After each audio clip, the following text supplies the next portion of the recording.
ආයිබෝවන් නිරෝගිමත් උදෑසනක් ප්‍රාර්ථනා කරනවා සුපුරුදු විදිහටම අපි අදත් සූදානම් රිලැක්ස් ටීවී තීර්ථ යාත්‍රාවෙන් ඉසිවර අසපුවට ගොඩ වෙන්නට. අපි හැමදාමත් වගේ ඉසිවර අසපුවෙන් ඔබේ නිරෝගීකම පිළිබඳව කතා කරමු. නිරෝගීකම අත්‍යවශ්‍යයි අපි බලාපොරොත්තු වෙන අපි කතා කරන අපි තේමාගත කරන රිලැක්ස් ලයිෆ් එකකට.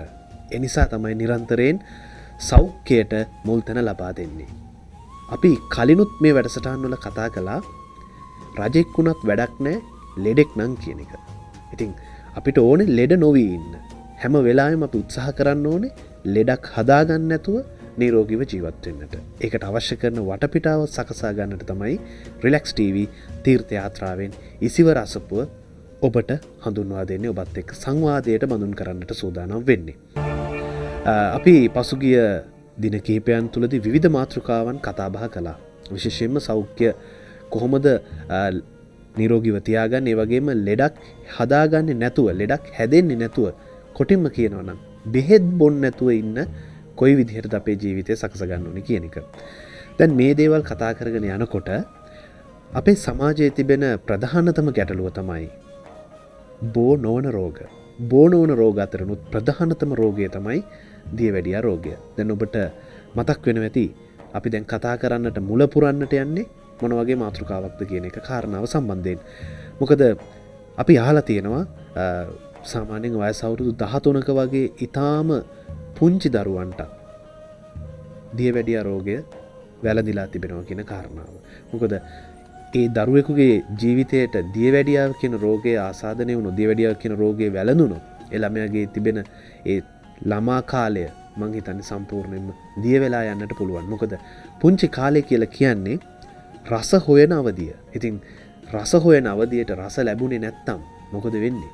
සමහර වෙලාවට මේ රූපවාහිනී වැඩසටහන් නරඹන ඔබ පුංචි කාලේ ඕන තරම් පැණි රස කෑම, පළතුරු වර්ග හිතේ හැටියට හරි මාසාවෙන් අනුභව කරන්නට ඇති. නමුත් අපි මතක තබා ගත යුතු කාරණාව තමයි සමහර දරුවන්ට ඒ අවස්ථාව ගිලිලා ගිහිල්ලා තිබෙනවා. ඉතින් වැඩිහිටියොත් ඒ අතර ඉන්නවා. විශේෂයෙන්ම වයස අවුරුදු 50 60 ඉක්මවා ගිය අපේ රටේ ඉන්න ජ්‍යෙෂ්ඨ පුරවැසියන්ට දියවැඩියාව කියන එක අති බහුලයි. ඉතින් ඒ අයත් හරි ආසයි තමන්ගේ ජීවිතයට රස එකතු කරගන්නට, දිවට රසය දැනගන්නට. නමුත් මොනවා කරන්නද? ඉතින් ඒ නිසා අපි අද දවසේදී හිතුවා මෙන්න මේ මාතෘකාව පිළිබඳව දීර්ඝව ඔබත් එක්ක සංවාදයකට ලක් කරන්නට. ඉතින් මේ පිළිබඳව අපි අවධානය යොමු කරනකොට අපි හිතුවා රිලැක්ස් ටීවී මැදිරියට කැඳවන්නට මේ සඳහා සුදුසුම වෛද්‍යවරයාව. එතුමන් ආයුර්මා සුවාසපුවේ පාරම්පරික දේශීය වෛද්‍ය නිහාල් සිසිර කුමාර මැතිතුමන්. ආයුබෝවන් වෛද්‍යතුමනි. ආයුබෝවන්. සුබ උදෑසනක් ඔබතුමන්ට. වෛද්‍යතුමනි, ඔබතුමා බොහොම ගෞරවයෙන් රිලැක්ස් ටීවී එකට අපි පිළිගන්නවා.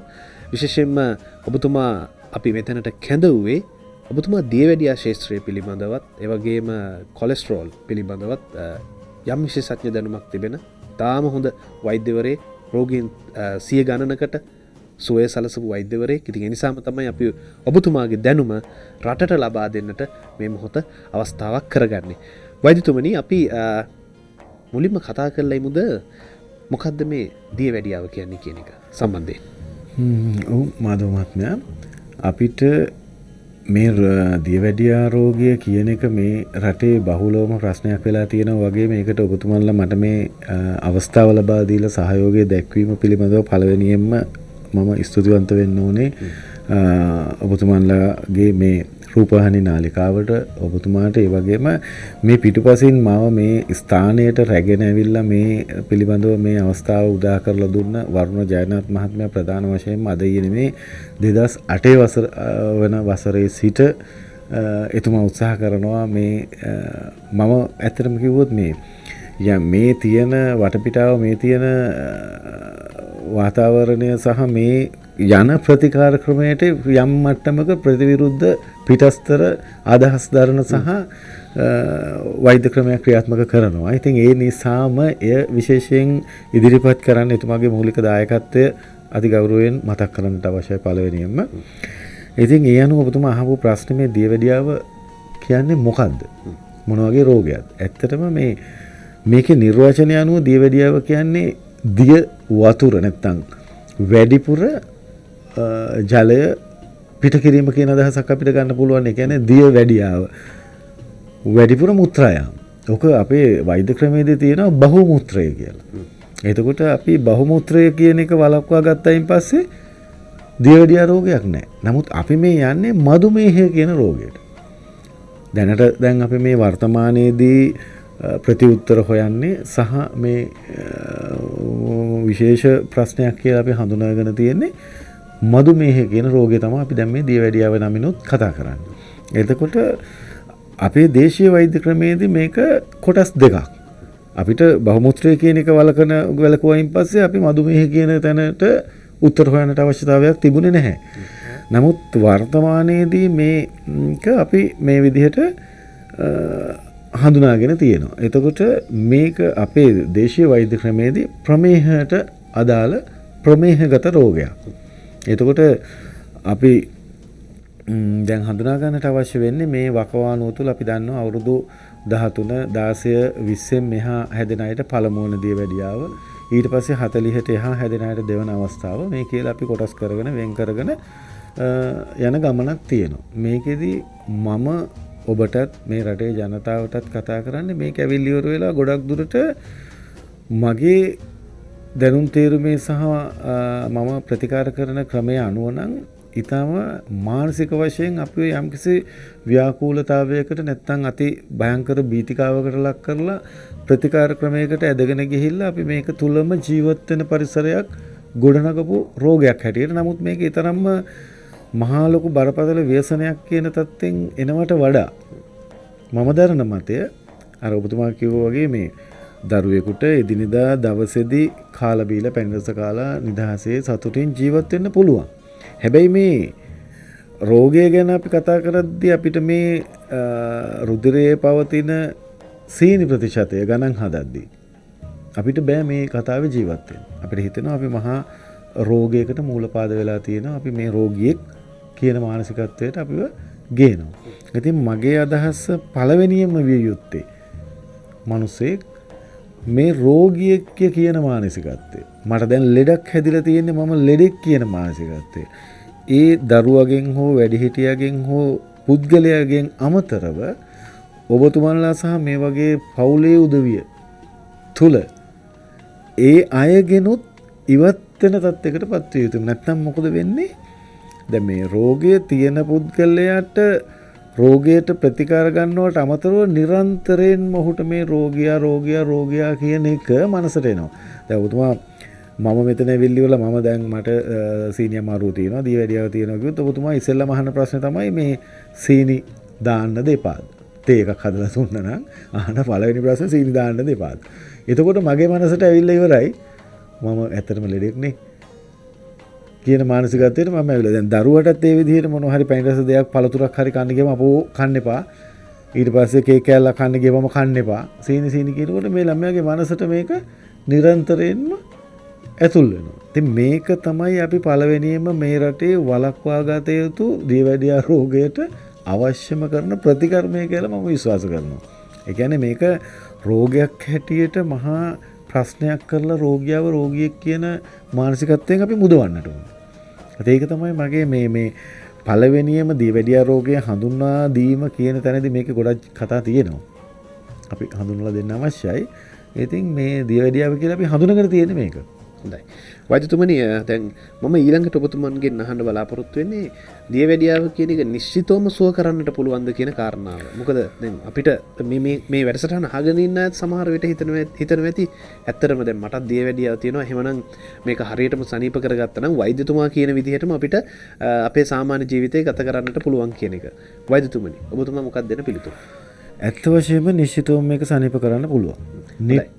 වෛද්‍යතුමනි ඊළඟට යොමු වෙන්නේ වෛද්‍යතුමනි දැන් මේක පාරම්පරික වෙනවා නම් අපි කියනවා ජානගතව ප්‍රවේණික වෙනවා නම් නිට්ටාවට සුව කරන්න පුළුවන්ද?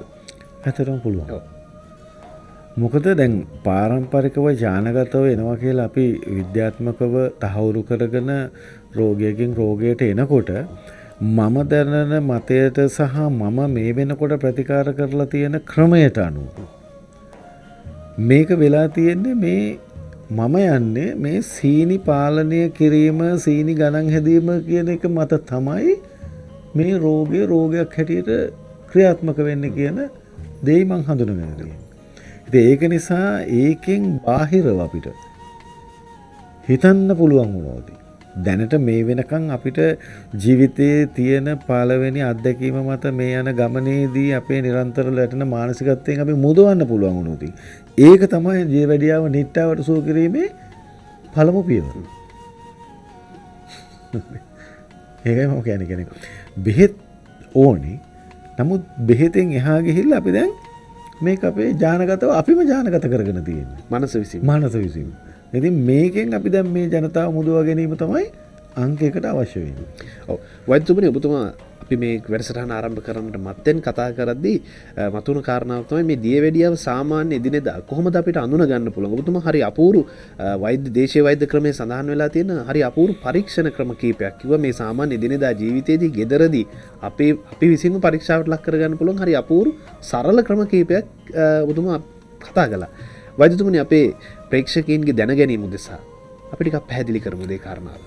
ඔව් මට මේක හඳුනගන්න තියෙන සාමාන්‍යයෙන් දියවැඩියාව නම් දවසේ උදේ ඉඳලා අපි දවසක් පැය 24ක් ගත කරන කාලයේදී අපි වතුර බොනවනේ.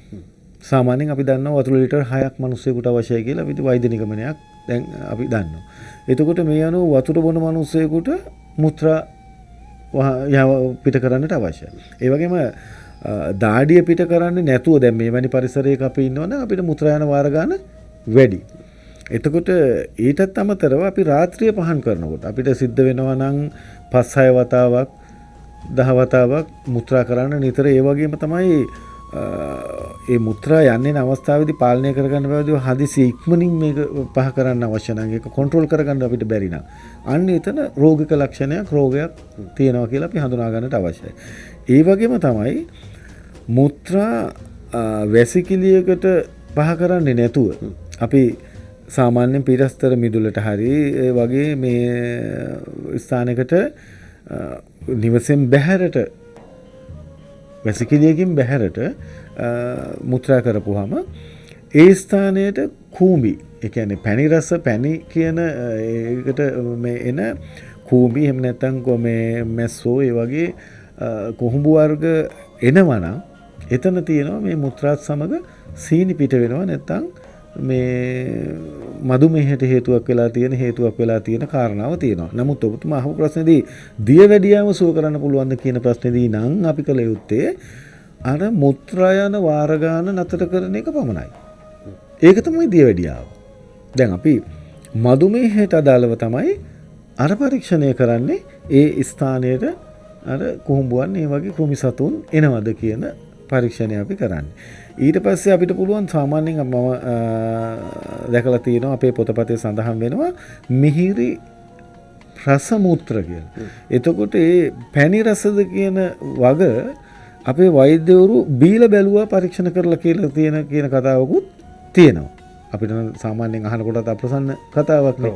නමුත් ඒ වගේ මේක මදුමේහයට නැත්තම් මුත්‍රා සමග සීනි පිටවනද කියලා පරීක්ෂා කරලා තියෙනවා. එතකොට මේ ඒ අනුව ඒ වැන්නේ සරල ක්‍රම මගින් තමයි අපි මේක නිගමනයකට ඇවිල්ලා තියෙන්නේ අපේ වෛද්‍ය ක්‍රමය කියන්නේ දේශීය අපේ වේදකම් වල තියෙන ක්‍රමයට. ඔක තමයි මේ හඳුනා ගැනීමේ ලක්ෂණ. ඔව්. වෛද්‍යතුමනි දැන් මෙවැනි හඳුනා ගැනීමක් සිද්ධ කරගත්තොත් දැන් අපි තුමු පළවෙනි වතාවට තමයි දියවැඩියාව හැදිලා තියෙන්නේ නැත්නම් ඔය මදුමේහ කියන තත්ත්වය ඇවිල්ලා තියෙන්නේ. මොකද්ද කරන්න ඕනේ? පළවෙනියෙන්ම දැන් අපි ඒ වගේ වුණපුවාම දැන් රෝගියාට ඇතිවෙන සංකූලතා තියෙනවා. දැන් ඒ අනුව තමයි දැන් සාමාන්‍ය ගත්තොත් මුත්‍රා වැඩිපුර වාර ගණනක් පහ වෙනකොට අපි විශ්වාස කරලා මේක රෝගයක් කියලා අපි වෛද්‍යවරයෙක් මුණ ගැහෙනවානේ. එතකොට ඒ වෛද්‍යවරයා අද වර්තමාන තත්ත්වයේදී අපි යන්නේ ගොඩක් දුරට සාමාන්‍යයෙන් අපි වගේ පාරම්පරික වෛද්‍යවරු ගාවට එන්නේ නැහැනේ ඉස්සෙල්ලම. එතකොට අපි මේ විද්‍යාත්මක පරීක්ෂණ කරලා ඒ අනුව තමයි යන්නේ. එතකොට ඒකට ගන්න ප්‍රතිකාර ක්‍රම ඇත්තටම අනුගමනය කරන්නට අවශ්‍යයි. ඒ කියන්නේ වර්තමානයේ අපි ඒක ප්‍රතික්ෂේප කරන්න අපිට බෑ. ඒක තමයි අපිට තියෙන පළවෙනිම කාරණේ. දෙවෙනි වතාව මේකෙන් සුව වෙන්නේ නැහැ. කොච්චර අපිට බෙහෙත් පාවිච්චි කරත් මේක අකණ්ඩවම මේ තත්ත්වේ පවතිනවා කියනකොට තමයි අප කරා රෝගියා යොමු වෙන්නේ. එතකොට අපි ඒකෙදි දෙන ප්‍රතිකාර ක්‍රම තියෙනවා. අවස්ථානුකූලව එතකොට ඒ රෝගයට දෙන ප්‍රතිකාර ක්‍රම තියෙනවා. ඒ ප්‍රතිකාර ක්‍රම තුලදී අපි දැන් ඔය බහුලවම දැන් මේ වෙනකොට ආහාර වර්ජනය කිරීම. කියන්නේ නුසුදුසු ආහාර මේවා සුදුසු ආහාර මේවා කියලා අපි වෙන් කරගෙන ආහාර වලට ගිහිල්ලා එතකොට පැණි රස කෑම අපි වළක්වන්න කියන ඔය කතා එනවා කරනවා. නමුත් දැන් මම හඳුනාගෙන තියෙන විදිහට අපිට සරලම අපේ තියෙන ප්‍රතිකාර තියෙනවා. ඒ කියන්නේ දේශීය ක්‍රමේදී ප්‍රතිකාර. එච්චර දරුණුවට කියන්නේ ආහාර වලින් රෝගියා වැයත් කරලා ඊට පස්සේ මේ බෙහෙත් කරගෙන දීර්ඝ කාලීනවම බෙහෙත් දීගෙන ඕක කරන්න අවශ්‍යතාවයක් නැහැ. ඒ වගේ සරල සහ මේ සියුම් ප්‍රතිකාර අපි ළඟ තියෙනවා. ඒ කියන්නේ අපේ දේශීය වෛද්‍ය ක්‍රමේ තියෙනවා. ඒකට අනුව මේ ප්‍රතිකාර ගත්තයින් පස්සේ රෝගියා නිදහස්. එතනින් පස්සේ ආයේ මේ බෙහෙත් හොයාගෙන සදාකාලිකව බෙහෙත් කරගෙන මේ කැමටත් බය වෙලා ජීවත් වීමක් අවශ්‍ය නැහැ කියන තැනකට මම දැන් මේක හඳුනාගෙන තියෙනවා. ඇත්තම කිව්වොත් මේ ඒ හඳුනා ගැනීම තුළ තමයි මම දැන් මේ ඔබතුමාට කතා කරන්නේ මේ කතාවට මුලපද වෙන්නේ. මේක මේ සුව කරන්න බෙහෙත් තියෙනවා.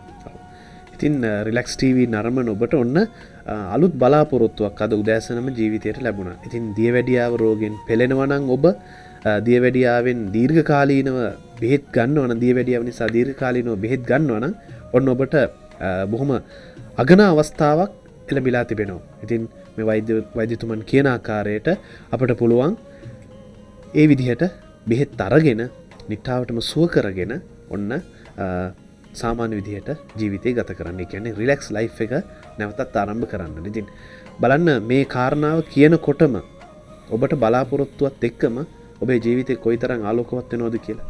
ඉතින් මෙන්න මේක තමයි අපි හොයන්නට ඕනේ නිරන්තරයෙන්. ජීවිතයට රිලැක්ස් එක ලං කරගන්නට රිලැක්ස් ටීවී හැම වෙලාවෙම මහන්සි වෙන්නේ ඒ නිසා. අපි තව කතා බහ කරමු දියවැඩියාව පිළිබඳව, මధుමේහය පිළිබඳව. වැඩසටහන මේ අද දවසේ වැඩසටහන ආරම්භයක් පමණයි මේ මොහොතේදී. රැඳී සිටින්න රිලැක්ස් ටීවී තීර්ථ යාත්‍රා සමගින්.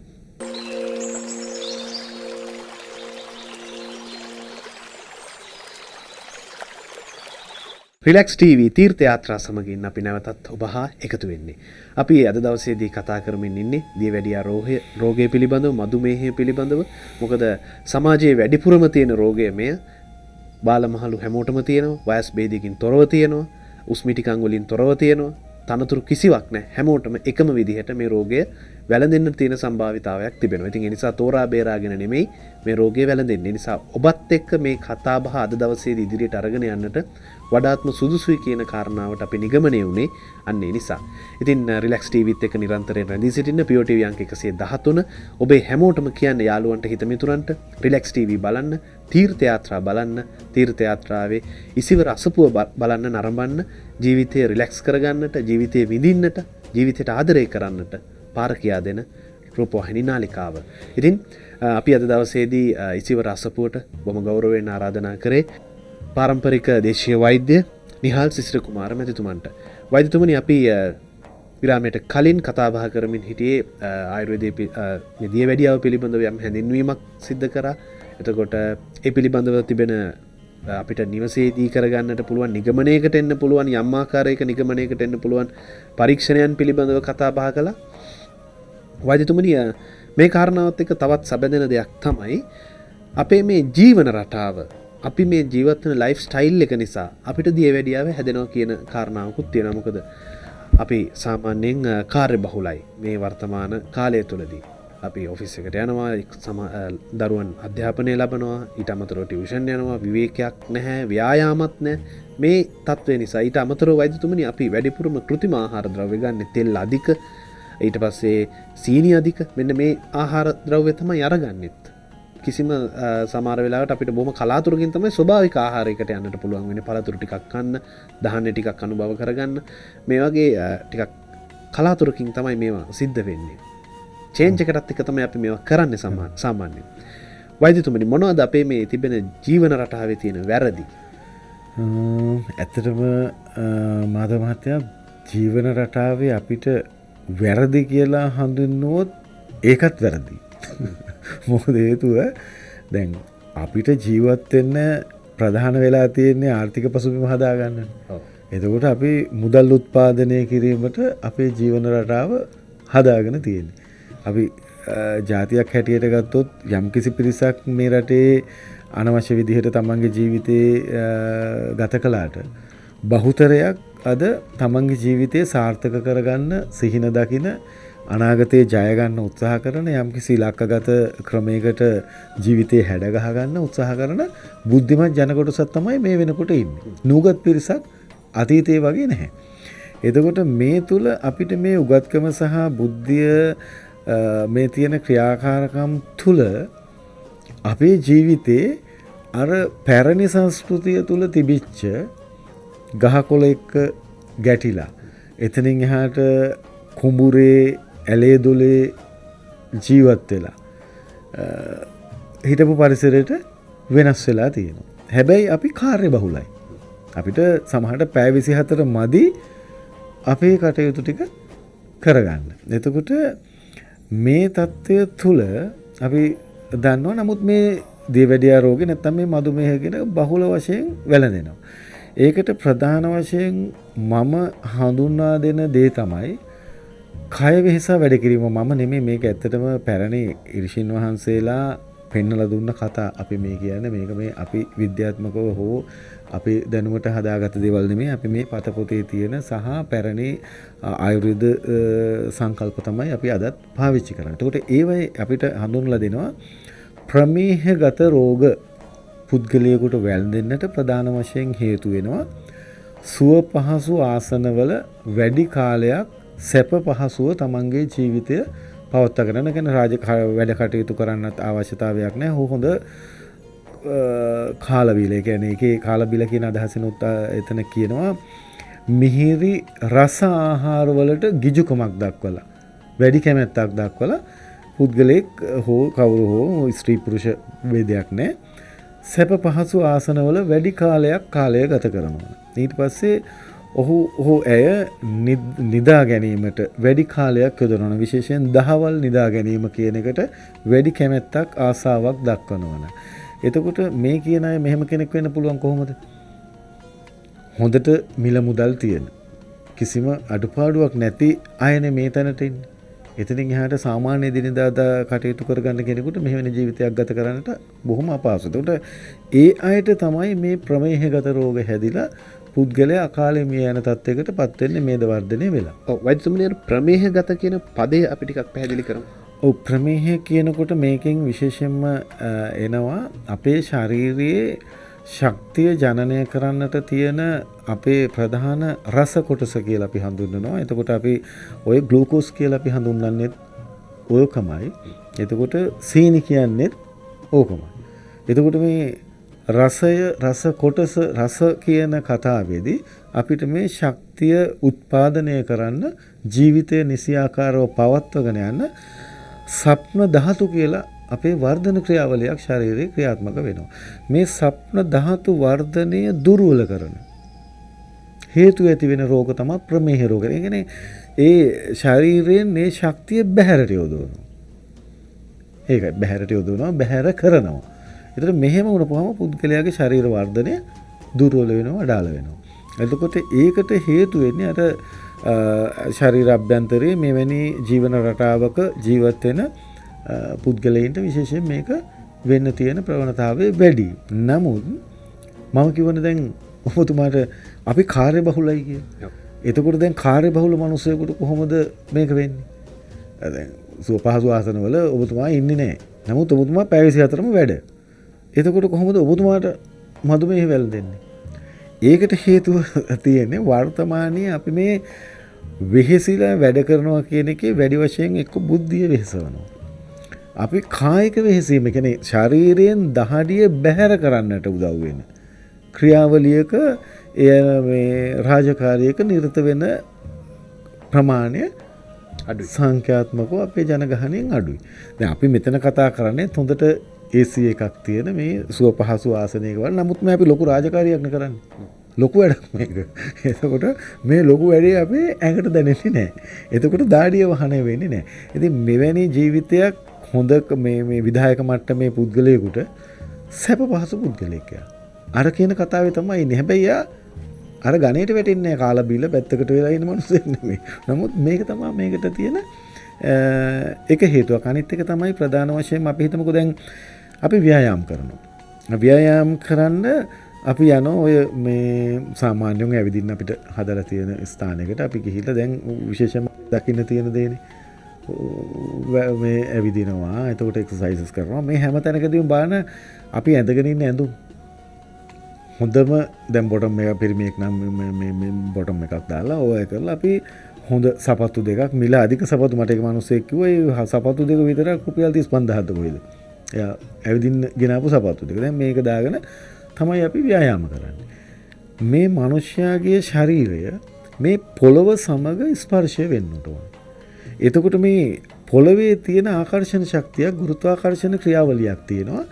මේකට අපේ ශරීරය අනුගත වෙන්න ඕන. දැන් ඒ තුල අර කය වේසා වැඩ කරන මිනිසෙක් අපි ගත්තොත් කුඹුරක, හේනක, ඒ වගේ අපි ගොවිතැනක නිරත වෙන මිනිසෙක්. එහෙම නැත්නම් මේ අර වගේ හොඳ සපත්තු මේස් දාලා ඉවර වෙලා කටයුතු නොකරන මිනිසෙක් එතන ඉන්නවා. එතකොට අපි ව්‍යායාම් කරන්න ගිහිල්ලා අර සපත්තු මේස් දාගෙන ඉවරලා බොහොම හොඳම මට්ටමේ ඇවිද්දට අපි දාඩිය පිට වෙනවා. හරි. ක්‍රියාවලියක් වෙනවා. නමුත් පොළවත් සමග තියෙන සම්බන්ධතාවයෙන් අපි ඈත් වෙනවා. ඉතින් ඒකත් විශේෂ හේතුවක් ප්‍රමේහගත රෝග ඇති වෙන්න පුද්ගලයාට මම හිතනවා කෙලින්ම බලපාන්න පුළුවන්. අපි ඒ වර්තමානයේ අපි එතනින් ඔබට යන්න ඕනේ. කියන්නේ අපි මේ පොළවේ තනකොළ වැලි කියන මේ පස මේ මඩත් කමක් නැහැ කුඹුරකට බෑලා හිටියට ඒ වගේ ස්පර්ශගතව තමන්ගේ ශාරීරික පොළවත් සමග සම්බන්ධතාවයක් ගෙනල්ලා දෙන්න ඕනේ. එතකොට ඒක තමයි මම විශේෂයෙන් ඔය දැන් හඳුන්වලා දෙන්න උත්සාහ කරන්නේ. අපි මේ කය වෙහසා වැඩ කරන්නේ නැතුව කය වෙහසල ව්‍යායාම් කළත් අරවැනි කාරණයක යෙදෙනවා නම් විශේෂ හේතුවක් තියෙනවා මේ ප්‍රමේහගත රෝග. පොදුම ඇහුවේ මේ ප්‍රමේහගත රෝග කියන්නේ මොකක්ද කියලා. ප්‍රමේහගත රෝග 20ක් අපි ආයුර්වේදයේ හඳුනා ගන්නවා. එතෙන්දී ඒක වා පිත් සෙම් කොටස් තුනට තමයි ආයුර්වේදයේ අපි ප්‍රතිකාර හඳුන්වලා දෙන්නේ. සහ රෝග ඕනෑම ශරීරයට වැළඳෙන රෝගයක් අපි හිතමුකෝ දැන් මේ වර්තමානයේ පවතින වෛරස් රෝගය කියලා. මේ මොන ආසාදනයක් වුණත් අපේ ශරීරයේ මේක ව්‍යාකූලතා සංකූලතා ඇති කරලා රෝගයක් බවට පරිවර්තනය කරන්නේ මේ වාතය පිත සහ සෙම නැත්නම් කප කියලා අපි සෙමටත් කතා කරනවා. මේ ත්‍රිදෝෂ මේක ත්‍රිධාතු කියලා හඳුන්වනවා. මේක දෝෂ වීම. ත්‍රිධාතු ත්‍රිදෝෂ වීම තමයි අපි කියනවානේ සෙම කිපුණා, පිත කිපුණා. හරිද? එතකොට වාතය කිපුණා කියන අදහස් තමයි දෙන්නේ. එතකොට මේක මේ කොටස් ප්‍රමේහ රෝග 20න් මේ මధుමේහය කියන අපි කතා කරන මේ දියවැඩිය රෝගයට වාතය මූලික කරගෙන ඇති වෙන ප්‍රමේහ රෝග තමයි මූලික වෙන්නේ. එතන ප්‍රමේහ රෝග වර්ග 4යි තියෙන්නේ. ඒකට එකක් තමයි අයිති වෙන්නේ මේ මధుමේහය කියන රෝගය. එතකොට ඒකට තවත් අපිට මම හිතන්නේ මට අමතක වෙච්ච කාරණාත් ඉතින් බොහෝ තියෙනවා. දැන් මේක හැදෙන්න අර ඔබතුමාට මම පැහැදිලි කරනවට අමතරව සමහරට නොකියවිච්ච දේවල් ඒ වගේ අපේ මේ ජීවිතයට බලපාන මේ தත්ත්වය වළක්වා ගැනීමට අපිට ස්වභාවිකව ක්‍රියාත්මක වෙන්න පුළුවන් දේවල්. ඊට අමතරව තමයි අපි මේ දකින්නේ අපි බෙහෙත් වලින් මේක පාලනය කරන්නට අවශ්‍යයි. විශේෂම පාලනයක් නෙතිනේ. අපි කියන්නේ නෑනේ මේ රෝගය නිට්ටාවට සුව කරනවා කියලා. අපි කියන්නේ රෝගය පාලනය කරනවා. අපිට මේක බෑ. අපි දැන් මතක් තර දැඩිසේ තීරණය කරගෙන ඉවරලා මේක කරන්න බෑ. අපිට පුළුවන් මේ රෝගය පාලනය කරගෙන යන්න විතරයි. ඉතින් අපි මේකෙන් බැහැරට යන්න අවශ්‍යයි. ඔව්. වෛද්‍යතුමනි මේ දැන් මේ කියන කාරණාවත් එක්කලා අපි දැන් ඔබතුමා කිව්වා මේ සුව පහසු ආසනයක රසයට ගිජු වෙලා ඉන්නකොට ඇති වෙන අතුරු ප්‍රතිඵලය තමයි අපේ තරබාරුකම වැඩි වීම. දැන් වෛද්‍යතුමනි මේ දැන් සමාජයේ තිබෙන ගැටලුවක් තමයි මේ අධික තරබාරුකම බඩ ඉදිරියට නිරායම මාංශ පේශි අධිවර්ධනය වෙලා තියෙනවා. සමහරලාට මාස දෙකකට කලින් ගෙනාපු ඇඳුම් ටික අඳින්න බෑ. මේ වගේ ගොඩක් Tamanට පුද්ගලිකව ප්‍රශ්න ඇති වෙලා තිබෙනවා. වෛද්‍යතුමනි මේ තරබාරුවයි දියවැඩියයි අතර තියෙන සම්බන්ධය මොකක්ද? ගොඩක් සමීප සම්බන්ධතාවයක් පැහැදිලිවම තියෙනවා. නමුත් දැන් තරබාරුවක් කියනකොට අපේ ක්‍රමයට මේ සප්න ධාතු වර්ධනය කරන ක්‍රියාවලියේදී අපි මේක අඛණ්ඩ චක්‍රයක් වගේ ශරීරයේ ක්‍රියාත්මක වෙන ක්‍රියාවලියක් තමයි මේකේ තියෙන්නේ. අපි පළවෙනියෙන් ආහාර ටික ආහාරය වශයෙන් ගත්තපුවම මේක නිවැරදිව ජීර්ණය විය යුතුයි අංක 1ට. එතකොට අපිට ඒ ජීර්ණය වීමට අදාළ කරන ඒ රසායනික කොටස් තියෙනවා. එතකොට ඒකෙන් ප්‍රධානම වෙනවා පිත. එතකොට පිතේ තියෙන දැන් අපි සාමාන්‍ය වර්තමානයේ අපි විද්‍යාත්මක වචනකින් හැඳින්වුවොත් හයිඩ්‍රොක්ලෝරික් ඇසිඩ් එක. අපේ කතාවට අපේ වෙදකමට අපිට තියෙන පාචක පිත. එතකොට මේකෙන් ඉස්සෙල්ලාම අපි ගන්න ආහාරය නිවැරදිව දහනය වෙන්න ඕනේ, ජීර්ණය වෙන්න ඕනේ, දිය වෙන්න ඕනේ. මේ කාරණේ උනායින් පස්සේදී මේක සප්න ධාතු වර්ධනය කියන කොටස් 7කට කොටස් වෙලා ශරීරය පුරා ක්‍රමයෙන් වර්ධනය වෙමින් යනවා. එතකොට මේකෙදී මේ ක්‍රියාවලිය යම් තැනක එන හිටියොත්, ඒ කියන්නේ අපි හිතමුකෝ දැන් ගලාගෙන යන දියපාරක් යම් තැනක අපි අතරමැදට යම් බාධාවක් ආවොත් එතන යම් කිසි ප්‍රමාණයක් වැඩිපුර නැඳිනවනේ වතුර. ඊට පස්සේනේ එතනින් එහාට ගලාගෙන යන්නේ. අන්න එහා සමානව මේකෙදි මේ රක්ත මාංශ කියන තැනට ඇවිල්ලා මාංශ වර්ධනයට වැඩි ඉඩක් දෙන්න පටන් ගන්නවා. ඒකට අර අපේ ජීවන ක්‍රියාවලියත් උදව් වෙන්න පුළුවන්. එතකොට මේක උනායින් පස්සේ ක්‍රමයෙන් අපේ මාංශ වැඩිපුර කරනවා. අපි ගන්න ආහාරයෙන් පෝෂණ කොටස මාංශයේ වර්ධනයට වැඩිපුර කරනවා. එතනින් එහාට අනිකුත් ධාතුන් වර්ග වර්ධනයට ක්‍රමයෙන් අඩුවෙන් තමයි වෙන්නේ. දැන් මේක නිසා අපි කියනවා තරබාරු පුද්ගලයාගේ ඇඟ බරයි. එතකොට මේ පුද්ගලයාගේ දැන් ධනෙස් වල ආබාධ තියෙනවා. එතකොට අපි වෛද්‍ය උපදෙස් දෙනවා ඔබගේ තරබාරු අඩු කරගන්න, ඔබේ ඇඟ බරයි, ඒක නිසා තමයි මේ ධනෙස් කැක්කුම. නමුත් ඇත්ත ඒක නෙමෙයි. ඇත්ත කතාව තියෙන්නේ මෙතනින් එහාට මේ සප්න ධාතු වර්ධන ක්‍රියාවලියේදී ඇට මිදුළු වර්ධනයට අවශ්‍ය කරන ගමනාන්තය සිද්ධ වෙන්නේ නැහැ. එතකොට මේ අස්ථි වර්ධනයට අවශ්‍ය කරන ගමනාන්තය සිද්ධ වෙන්නේ නැහැ. ශුක්‍ර වර්ධනයට අවශ්‍ය වෙන ගමනාන්තය සිද්ධ වෙන්නේ නැහැ. මේක අඩුවෙන් වෙනවා. එතකොට පුද්ගලයා හොඳ බලපුවහම හරි. හැබැයි හදිසි යමක් වැඩක් කරන්න ගියොත් හතිය මහන්සි මනුස්සයාට මොකුත් කරන්න බෑ. ඊට පස්සේ කියනවා බලු බැලමට අපිට පුළුවන් හිතනවනේ මේ ගස් ගල් පෙරලන්න පුළුවන් මිනිසෙක් මෙතන මේ ඉන්නේ මේ හැන සද්දන්ත යෝධයෙක් ඉන්නේ කියලා. නමුත් අර අභ්‍යන්තරික ශක්තිය ඒ කියන ඕජා බලය කියලා. ඒ ඕජා ශක්තිය අපෙන් දුර්වල වෙනවා. දැන් වර්තමානයේදී මේ දෙන අපි භාවිතා කරන ඖෂධවල මම දකින විශේෂම දුර්වලත්වය තමයි මේ ඕජා ශක්තිය වර්ධනයට අවශ්‍ය ප්‍රතිකාරයක් අපේ රෝගීන්ට ලැබෙන්නේ නැහැ. අපි මොන ඖෂධ ගිහිල්ලා අපි අහුරු ගණන් ගත්තත් ඒකේ තියෙන නිෂ්පාදනය කරන ලද අපේ ශරීරයේ නිෂ්පාදනයට ස්වභාවික නිෂ්පාදනය වෙන්න තියෙන හෝමෝනේ වේවා, එන්සයිමේ වේවා, ඔය සියලුම දේක් කෘත්‍රිමව අපි නිෂ්පාදනය කළා. මේකත් කෘත්‍රිම ආහාර ගැනීමක් හා සමානයි දැන්. ඇත්තටම ගත්තොත් අපි දැන් ආහාර ගන්න හා සමානම උදේටත් බෙහෙත්, දවල්ටත් බෙහෙත්, රාත්‍රියටත් බෙහෙත් ටික නැත්තම් අපේ ජීවිතයක් නැති තැනට අපිපත් වෙලා නේද? මේක ආහාරයක් වගේ. එතකොට මේ ආහාරය වෙලා තියෙන්නේ මොකද්ද? මේ බත්පතෙන් එහෙම නැත්නම් අපි ගන්න මේ පළතුරු ටිකෙන් ගන්න තියෙන අභ්‍යන්තරිකව නිෂ්පාදනය වෙන්න තියෙන කාරණාව අපි පිටස්තරින් හදලා ඉවර වෙලා ඔක්කොම ටික ඇඟට දාගෙන බලනවා. හැබැයි මේක ඇඟට දැම්මත් අර ඇතුළත ක්‍රියාවලිය නිවැරදිව වෙන්නේ නැත්නම්, ඒ කියන්නේ නිසි විදිහට මේ අක්මාවෙන් නිෂ්පාදනය වෙලා එන මේ ධාතුන් නැත්නම් මේ රසායනික ක්‍රියාවලිය ක්‍රියාත්මක නැත්නම් මොකද වෙන්නේ? අර ගන්න කෘත්‍රිමව ගන්න එකත් නිසි විදිහට ඇඟට අවශෝෂණය කරගෙන ක්‍රියාවලිය කරන්න අවස්ථාවක් නැහැ. ඒක නිකන් ශරීරයෙන් බැහැර කරනවා. දැන් ඔබ සාමාන්‍යයෙන් අහලා ඇතිනේ බිත්ත පෝෂණ අධික ආහාර යම් ප්‍රමාණයක් විතරයි ශරීරයට අවශ්‍ය වෙන්නේ. ඊටු ටික මල පහමගෙන් බැහැර කරනවා. ඒක තමයි ස්වභාවය. අර ක්‍රියාවලියම තමයි අතෙන්දි වෙන්නේ අර දුර්වලත්වය නිසා. ඔව්. වෛද්‍යතුමනි, තරබාරුකම ප්‍රශ්නය සමහර අයට තියෙනවා වගේ වෛද්‍යතුමනි අනිත් පැත්තට තියෙන ප්‍රශ්නේ තමයි මේ ඇඟ කෘෂ වීම, කෙට්ටු වීම. දැන් අපි බලනවා දැන් කෙට්ටු වුණාමත් හිතනවා මේ මොකද්ද තියෙන ලෙඩේ? කොච්චර කෑවත් මහත් වෙන්නේ නැහැ. මෙහෙමත් මැසිවිල්ලක් තිබෙනවා වෛද්‍යතුමනි. මෙහෙම කෙට්ටු වෙන දියවැඩියාව හින්දාමද? දියවැඩියා රෝගයේදීත් කොටස් දෙකක් තියෙනවා. පෙලක් අය මහත් වෙනවා. පෙලක් අය කෙට්ටු වෙනවා. මහත් වෙන්න හේතුව තියෙන්නේ යම් මට්ටමක අපි ඒ පුද්ගලයාගේ මහත් වීම කියන එක සදාකාලික, ඒ කියන්නේ අඛණ්ඩව තියෙන එකක් නෙමෙයි. දියවැඩියා රෝගය යම් කිසි කාල සීමාවක් මහතර ඉඳලා එයාගේ වයසත් එක්ක ක්‍රමක්‍රමයෙන් අධිකම කෘෂ වෙලා මේ වැහැරුණු ශරීරයක් බවට පත් වෙනවා. බැලූ බැල්මටම මේ ශරීරයෙන්ම පේනවා නිකන් වැහැරුණු ඇදී ගිය, අපි නිකන් කියන්නේ අර උඹහෙන් ඇදලා ගත්තා වගේ කියන කතාව. ඒ තත්ත්වයට එනවා. ඒ වෙන්නේ අර ශරීරයේ අර ශක්තිය දිය කරලා නැත්තම් පිට කරන හේතුව නිසා තමයි. එතකොට ඒ වගේම තමයි මේ කෙට්ටුයි කියනකොට අපිට මේකෙන් එහාට ටිකක් හිතන්න වෙන තැන් තියෙනවා. අපි උප්පත්තියෙන් අපිට තියෙනවනේ යම්කිසි කර්මානුගත ක්‍රමයක්. අපි මොනවා විද්‍යාත්මකව හෝ නැත්නම් වෛද්‍ය ක්‍රම කතා කරත් අපි උප්පත්තියට එන ග්‍රහ පිහිටමකුත් මේකට බලපානවා. එතකොට මේ ග්‍රහයන්ගේ පිහිටීම අපිට කියන්නේ අපි ඔය හඳහන කියලා ඉවර වෙලා අරගෙන ඉවර වෙලා බලන්නේ ඕක.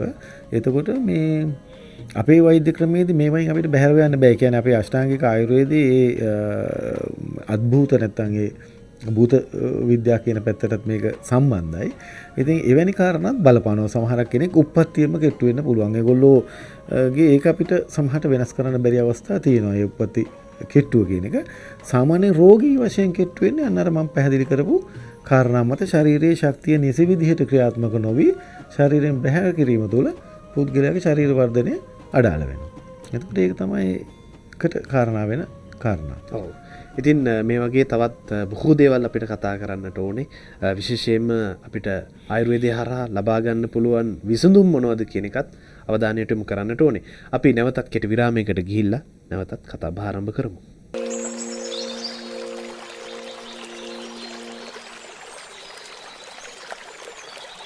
හොඳයි අපි නැවතත් රිලැක්ස් TV තීර්ථ යාත්‍රා සමගින් ඉසිවරසපුව වැඩසටහනෙන් අපි අද දවසේදී කතා කරන්නේ දියවැඩියාව නැත්නම් මధుමේහය කියන తত্ত্বය.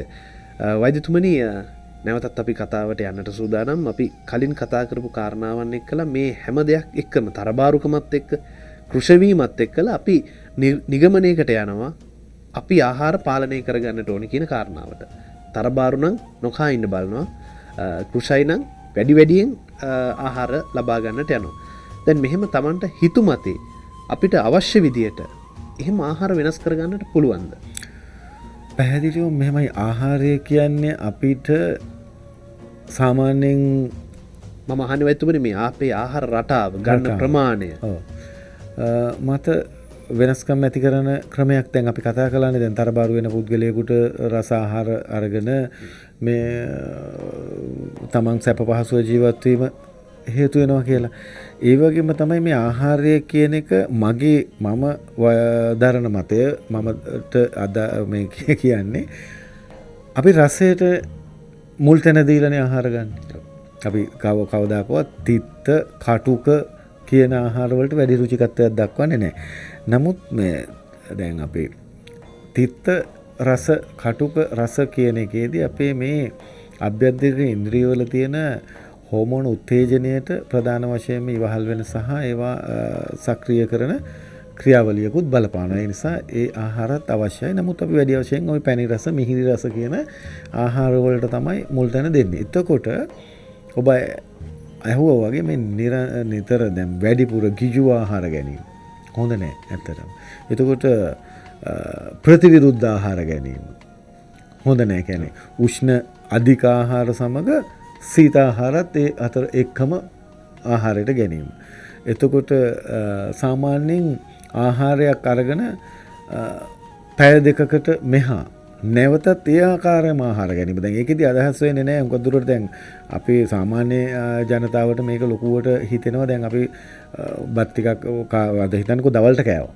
කාලි වරලා අපි ඉන්නවා. එතකොට අපිට හිතෙනවා මේ මොන හරි අපිට තියෙන ඔය මුරුක්කු ටිකක් හරි මොන හරි සාමාන්‍යයෙන් සරල පොඩි කෑමක් කඩල එහෙම නැත්නම් මේ රටකජු. දැන් මේ වගේ දෙයක් ගන්න එක නෙමෙයි මෙතන අදහස් වෙන්නේ.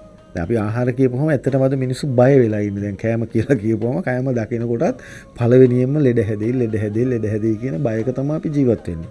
එතකොට ලෙඩ හැදෙන්න කියන බය ඇති වෙලා තියෙන ප්‍රශ්නේ මොකද්ද තියෙන්නේ?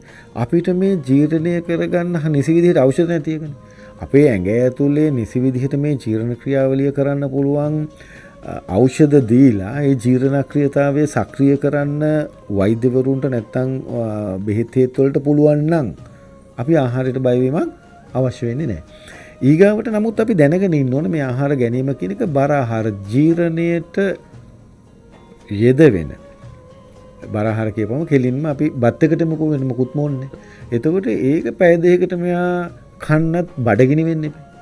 දැන් කාලි වල බඩගිනි නැත්තම් අපි තව බත් පිඟානක් කන්න යන්නේ නැහැ නේ. එහෙම නැත්තම් ඒ කන්නේ පෙරේතකමටනේ පැහැදිලිවම. මේ කතාව.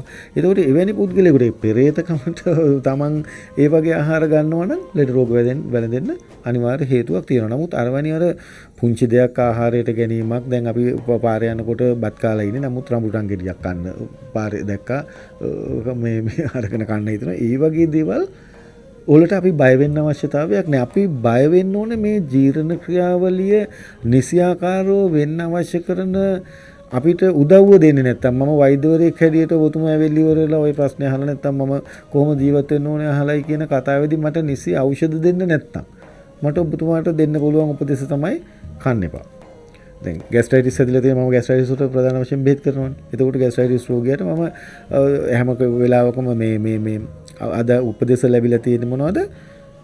පාන් කන්න බෑ එපා. ශරීරය ප්‍රතික්ෂේප කරනවා. තේ බොන්න බෑ එපා. ශරීරය ප්‍රතික්ෂේප කරනවා. ඇඹුල් කෙහෙල් ගෙඩියක් කන්න එපා. ඇඹුලට කන්න එපා. ඇඹුල් කන්න එපා. මේක වැරදි.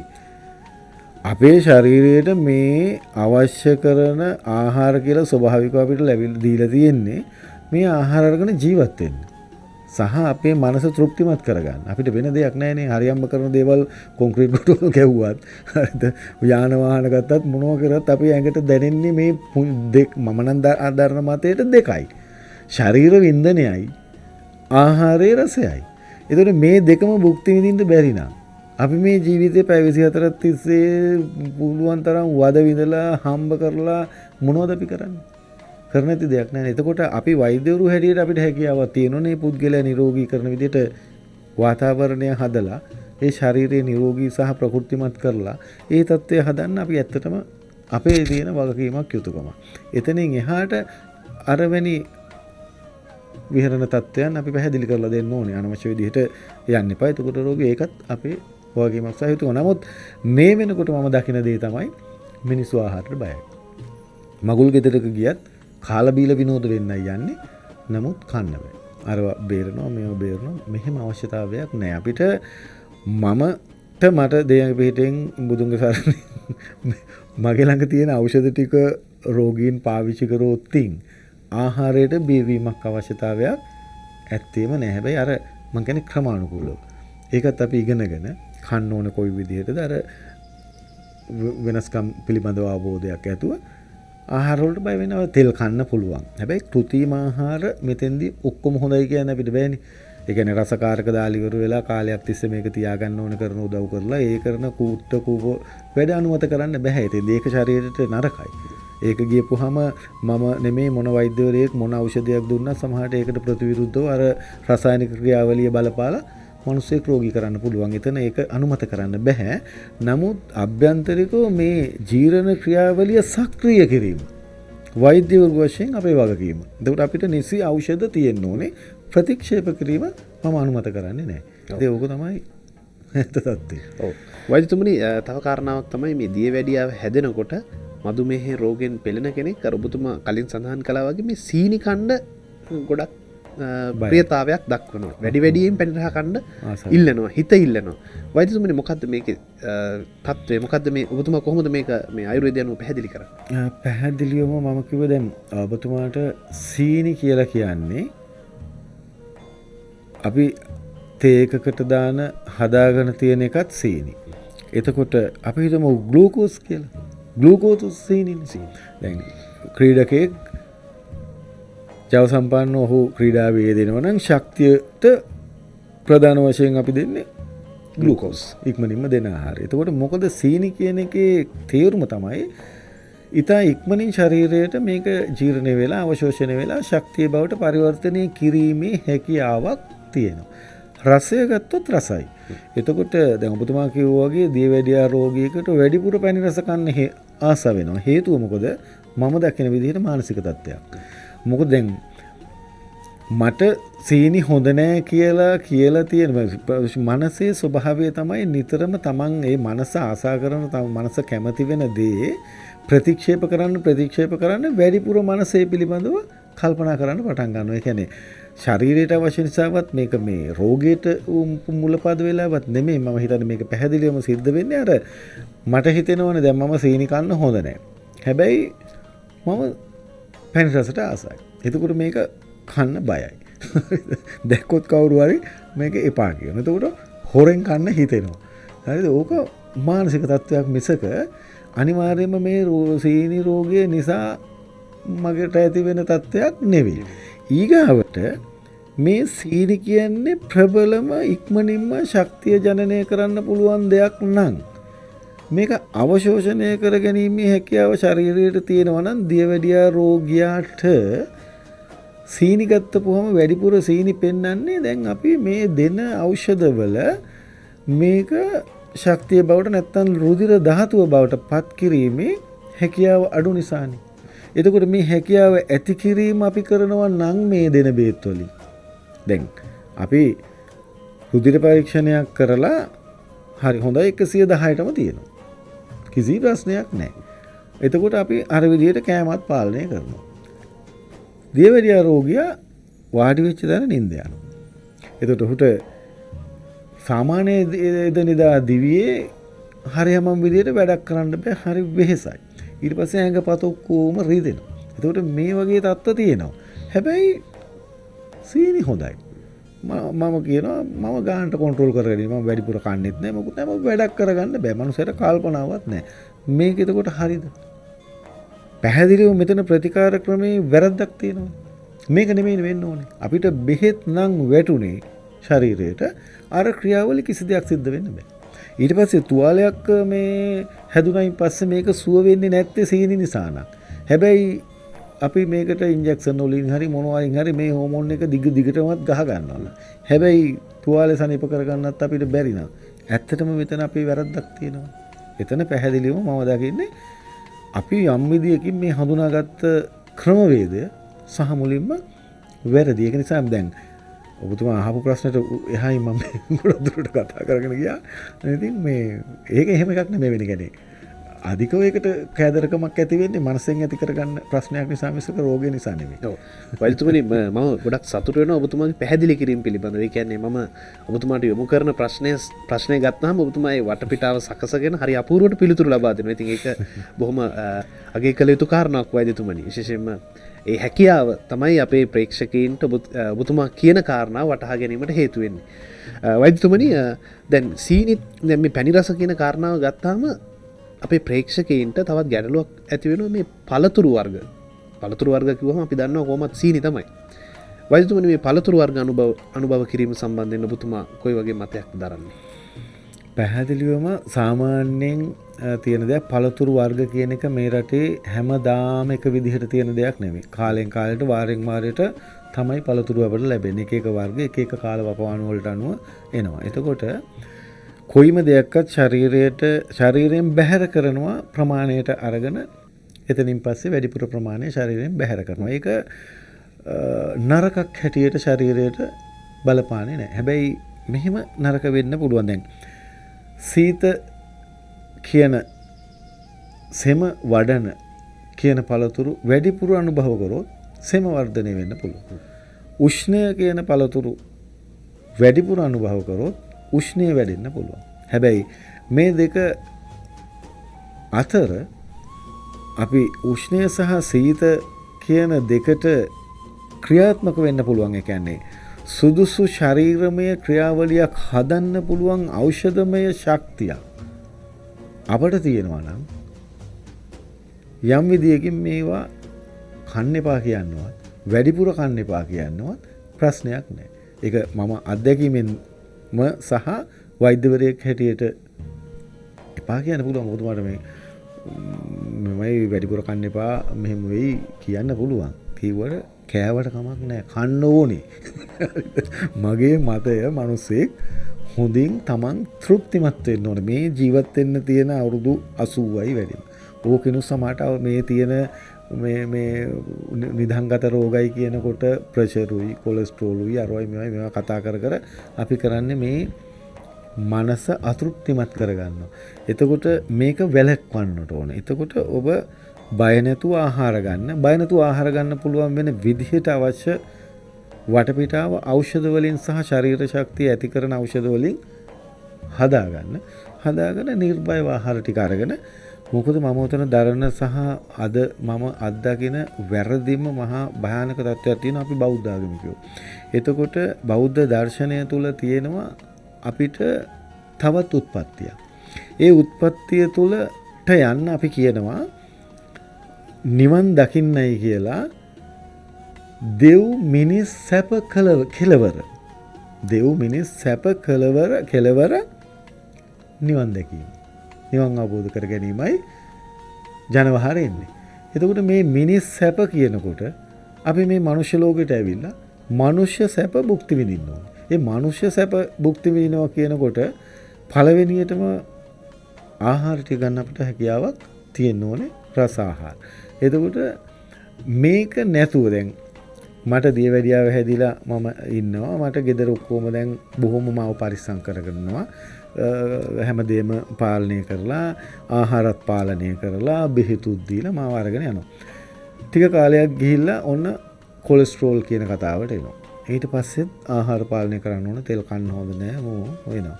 ඊට පස්සේ වකුගඩු ප්‍රශ්න කියලා කතා කරනවා. ඔන්න ඒකටත් ආහාර පාලනය කරනවා. ඊට පස්සේ ආතරයිටිස් කියන කතාවකටත් එනවා. දැන් හන්දිපත් කැක්කුමයි ඉදිමිලා අරහෙන් වල ওই ටිකට එනවා. ඕකටත් ආහාර පාලනය කරන්න අත්‍යවශ්‍යයි. ඊට පස්සේ කකුල් වල ඔන්න තුවාල හැදෙන්න පටන් ගන්නවා, සුව වෙන්නේ නැහැ. ඊට පස්සේ සමහරට ඇඟිල්ලක් කපයි. ඔහොමම ටිකෙන් ටික කෑලි අයින් කරන්න වෙනවා. දැන් මේකටත් ආහාර පාලනය කරන්න ඕන. දැන් රෝගියව අපි පරිස්සම් කරනවානේ. මගේ ගෙදර මිනිස්සු හොඳට මාව පරිස්සම් කරනවා. දැන් මගේ හිතේ තියෙන්නේ මොකද්ද? රෝගය සනීප වීමට වඩා මම කැමති මට නිදහසේ කෑම බීම ටික කාලා ජීවිතය අවසන් කරන්න. මට මේකට අවස්ථාවක් ලැබෙන්නේ නැහැ.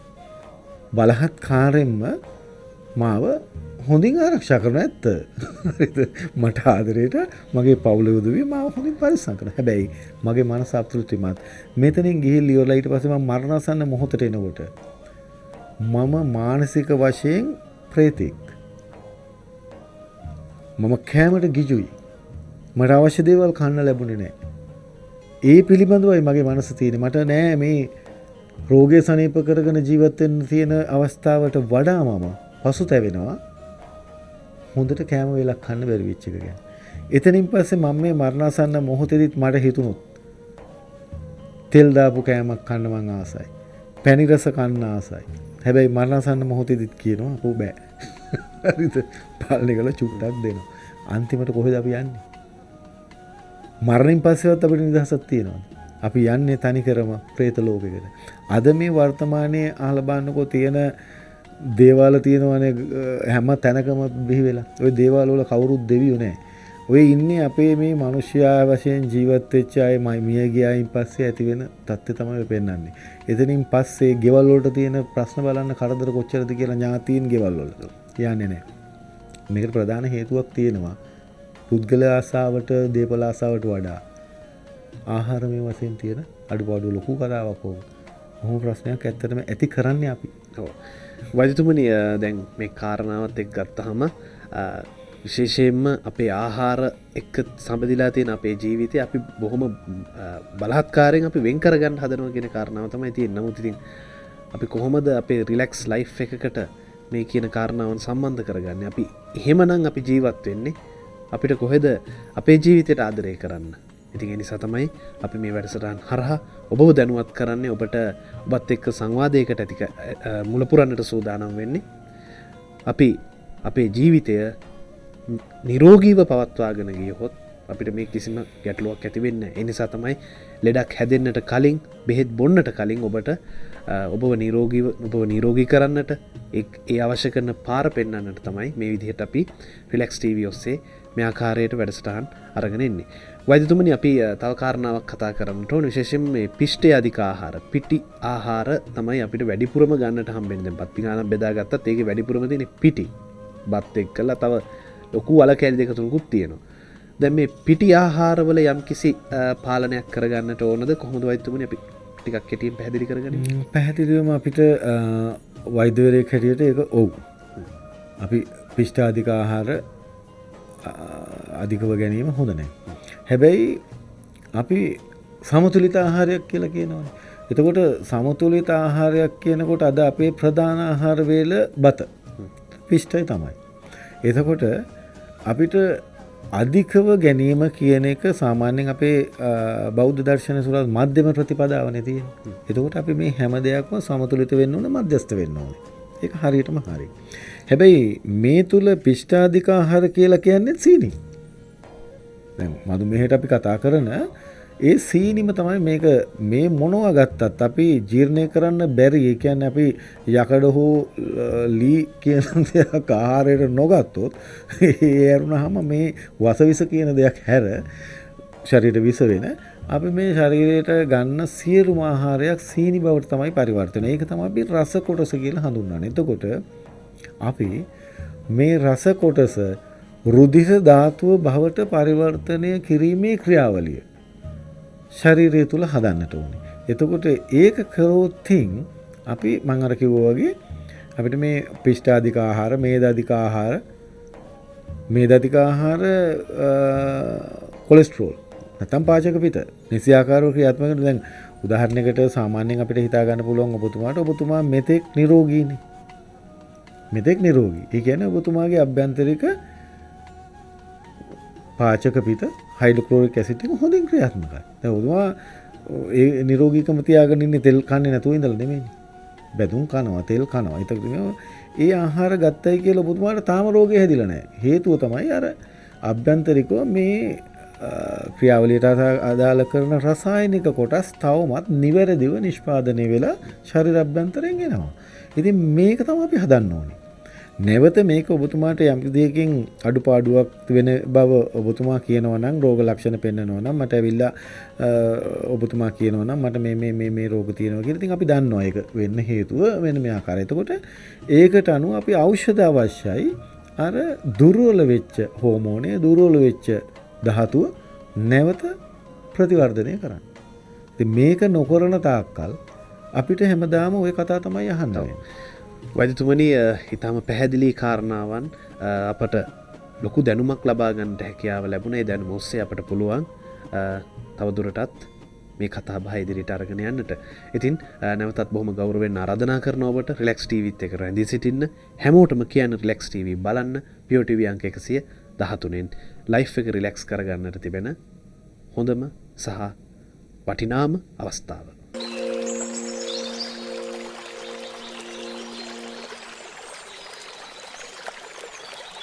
හොඳයි, නැවතත් රිලැක්ස් ටීවී සමගින් පියෝ ටීවී අංක 113න් අපි අද දවසේදී තීර්ථ යාත්‍රාවෙන් කතා බහ කරන්නේ දියවැඩියාව එහෙම නැත්නම් මధుමේහය පිළිබඳව.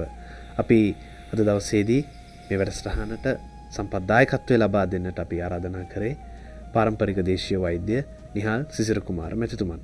වෛද්‍යතුමනි, අපි කලින් කතා කරපු කාරණාවත් එක්කලා අපි සම්බන්ධ කරගන්නට ඕනේ මෙන්න මෙහෙම දෙයක්. දැන් දියවැඩියාව කියන කාරණාව ගත්තාම මේ සඳහා පෙර සූදානමක් තියෙන්නට ඕනේ අපේ ශරීරයේ. දියවැඩියාව වළක්වා ගන්නට, මధుමේහය වළක්වා ගන්නට ශරීරයේ පෙර සූදානමක් තබා ගන්නට ඕනේ. මේ කියන කාරණාව පිළිබඳව, ශරීරයේ පෙර සූදානම කියන කාරණාව පිළිබඳව මම හිතන්නේ වැඩි දැනුවත් වීමක් අපි තුල නැහැ. මම හිතන්නේ අපි මේ වැඩසටහනට කලින් ඔබතුමායි මායි කතා කරපු පෙර කතා බහෙදිත් තමයි මේ පෙර සූදානම කියන එක ශරීරයකට අවශ්‍යයි කියන එක කිව්වේ. වෛද්‍යතුමනි, අපි පැහැදිලි කරමු කොයි වගේ පෙර සූදානමක්ද අපේ ශරීරයට තිබිය යුත්තේ මේ මధుමේහය දියවැඩියාව සඳහා.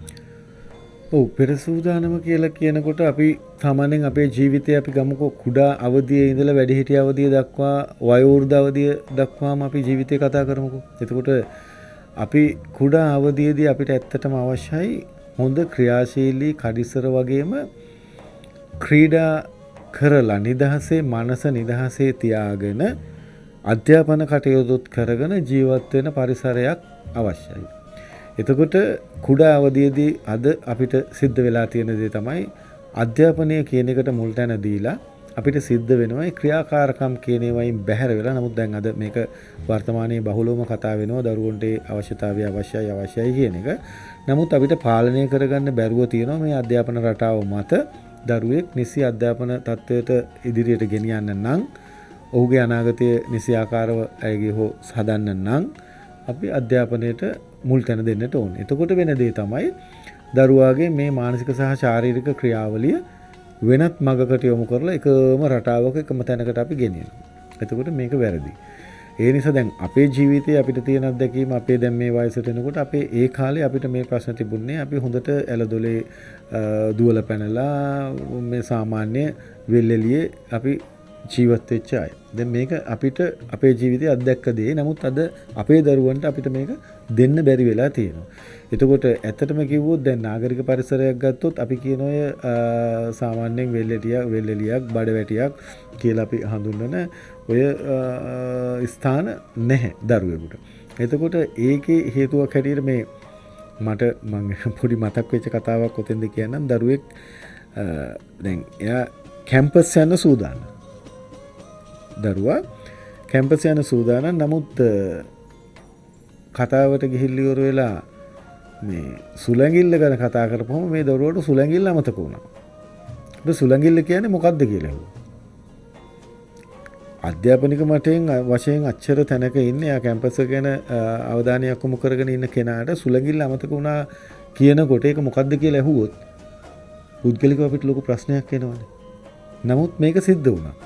එතකොට මේ හඳුන්වලා දෙන්න උනා සුලංගිල්ල කියන්නේ මේකටයි කියලා. මේ වගේ තත්ත්වයක් අද වර්තමාන මේ ක්‍රියාවලියේදී තියෙනවා. ඉතින් එතෙන්දී අපි මේ මధుමේහයට දියවැඩියාවට නැත්තම් රෝග ඇතිවීම කියන එකෙන් වළක්ව ගන්න විය යුතු දේ තමයි ළමයින්ට නිදහසේ තමන්ගේ ජීවිතයේ ඒ ළමා කාලය ගත කරන්න ලැබිලා තියෙන අවස්ථාව අවම සහ අඩුවීම. ඒ තුල ළමයෙකුට තියෙන ක්‍රීඩා කරන්න තියෙන අවස්ථාවේදීත් මම විශේෂයෙන් දකින දෙයක් තමයි අර සපත්තු නැතුව ක්‍රීඩා කරන්න තියෙනවා නම් ගොඩක් දුරට ඒක ඉවහල් වෙනවා දරුවෙකුට ඒ ක්‍රියාවලිය. අපි දැන් එතනින් එහාට අනිත් දේවල් විශේෂයෙන් ලොකු කාලයක් අරගෙන හඳුන්වා දෙන්න අවශ්‍යතාවයක් නැහැ නේ. අපි ඒක ප්‍රායෝගිකව දන්නවනේ.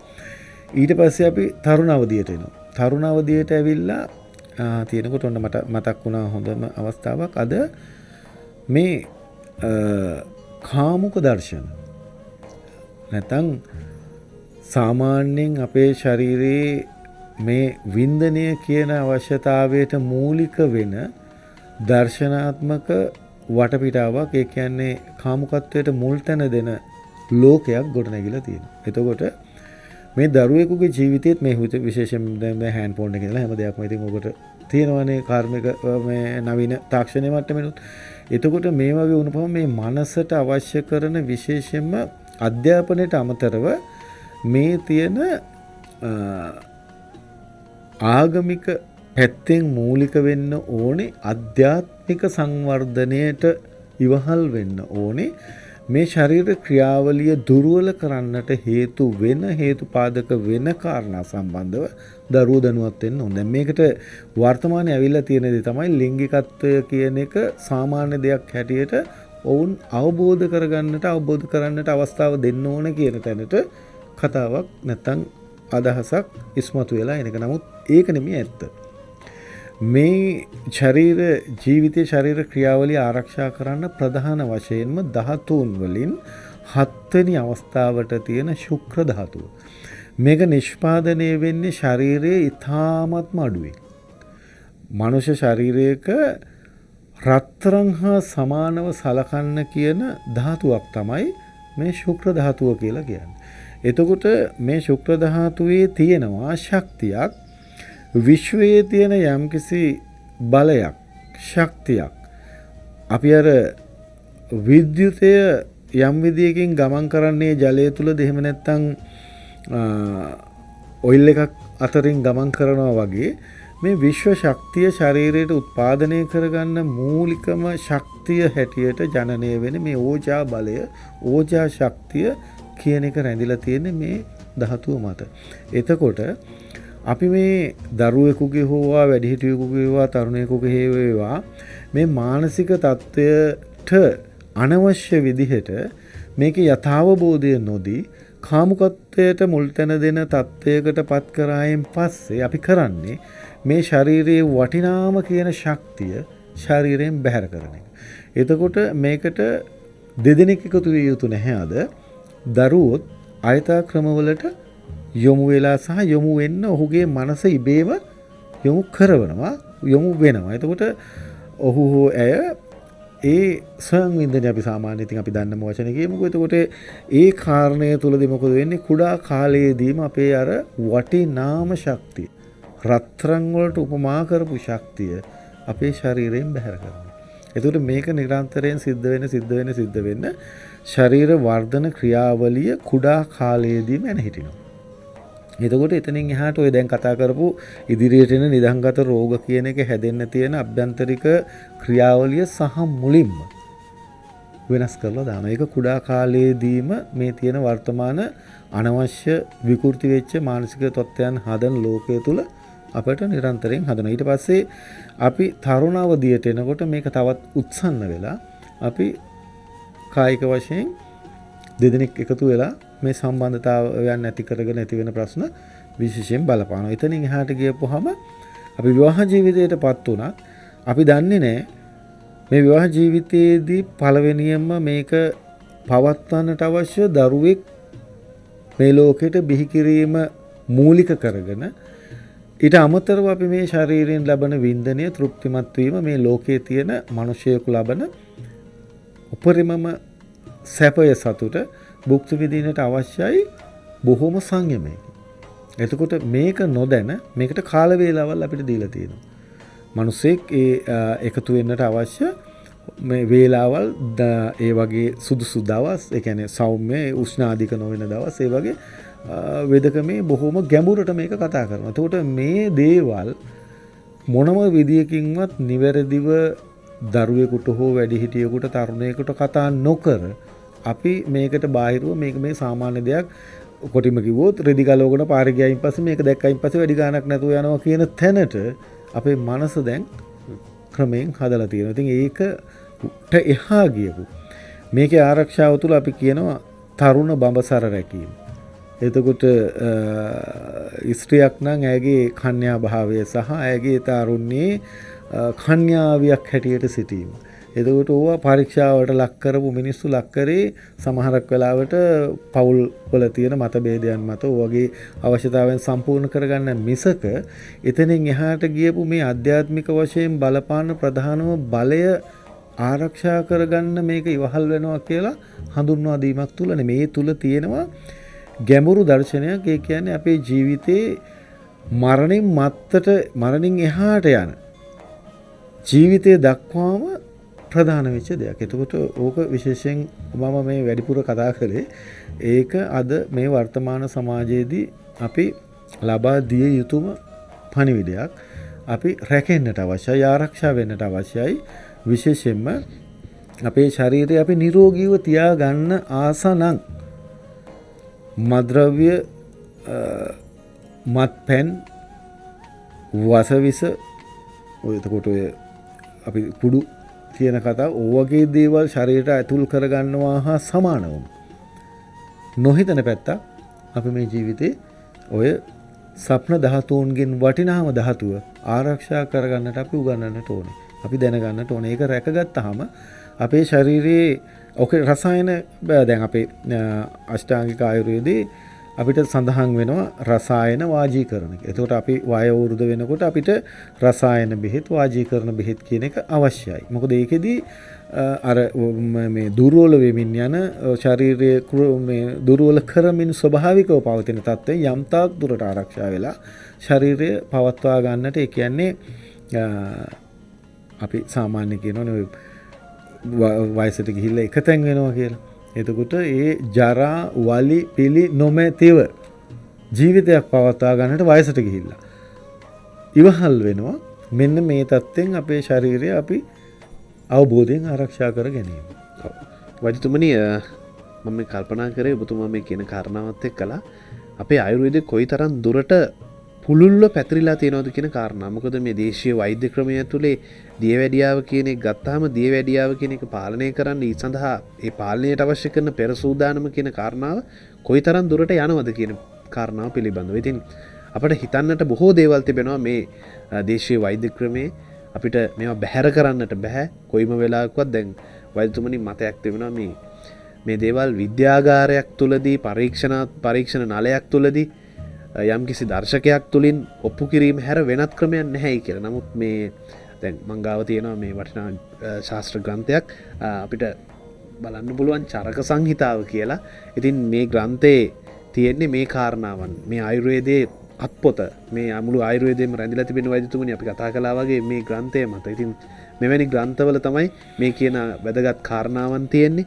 ඊටාම වටිනවා, බොහොම වැදගත් මේ දේවල් තමයි අපිට කියලා දීලා තියෙන්නේ. දැන් හැබැයි අපිට වෛද්‍යතුමනි මේවා සමහර දේවල් නූතන බටහිර විද්‍යාව තුළ මේවා සනාථ කරලා තිබෙනවා. මේවා හරි. මේ දේවල් වල තියෙන දේවල් නිවැරදි. විශේෂයෙන්ම අර අපි එක සැරයක් කතා කරා වෛද්‍යතුමනි ශල්‍ය උපකරණත් පවා මේවයින් අරගත්ත දේවල් තමයි නූතන ශල්‍ය වෛද්‍ය ක්‍රම වලට පවා භාවිතා කරලා තිබෙන්නේ. ඉතින් අපිට අහක දාන්නට දේවල් නෙමෙයි, අපිට බැහැර කරන්නට දේවල් නෙමෙයි. මේවා අපේ ජීවිතවලට ඉතාම වැදගත් කරුණු කාරණාවන් තමයි අපි මේ හැම වෙලාවෙම කතා බහ කරන්නේ. වෛද්‍යතුමනි දැන් තවත් කාරණාවක් තමයි දැන් මේ මාතෘකාව වෛද්‍යතුමනි ඉතාම මේ අපි කියනවා මේ ප්‍රෝග්‍රෑම් එක ගොඩක් ඉන්ට්‍රස්ට් වෙනවා මේ දේවල් තව හාර ගන්නකොට. දැන් තව දෙයක් තමයි බෙහෙත් බොන්න මේ දියවැඩියා වැඩි වෙනවා කියන කාරණාව. දැන් වෙනත් බෙහෙත් වර්ග ගන්නකොට දියවැඩියා වැඩි වෙනවා. විශේෂයෙන්ම බටහිර වෛද්‍ය විද්‍යාවෙත් දේශීය වෙදකමෙත් අපි කියනවා මේ අරිෂ්ඨ වර්ග වැඩිපුර පානය කරනකොට දියවැඩියා වෙනවා. අරිෂ්ඨ බොන්න එපා, ලෙඩකටවත් බොන්න එපා කියලා මෙහෙම දේවල් තියෙනවා. ඉතින් මෙන්න මේවා ගැනත් අපි ටිකක් කතා කරන්න ඕනේ වෛද්‍යතුමනි. කෙටියෙන් මම ඔබතුමාගෙන් බලාපොරොත්තු වෙන්නේ නැහැ. ටිකක් දීර්ඝව විස්තරයක් තමයි බලාපොරොත්තු වෙන්නේ. නිසා විරාමයකට ගිහින් නැවිත් අපි කතා කරමු.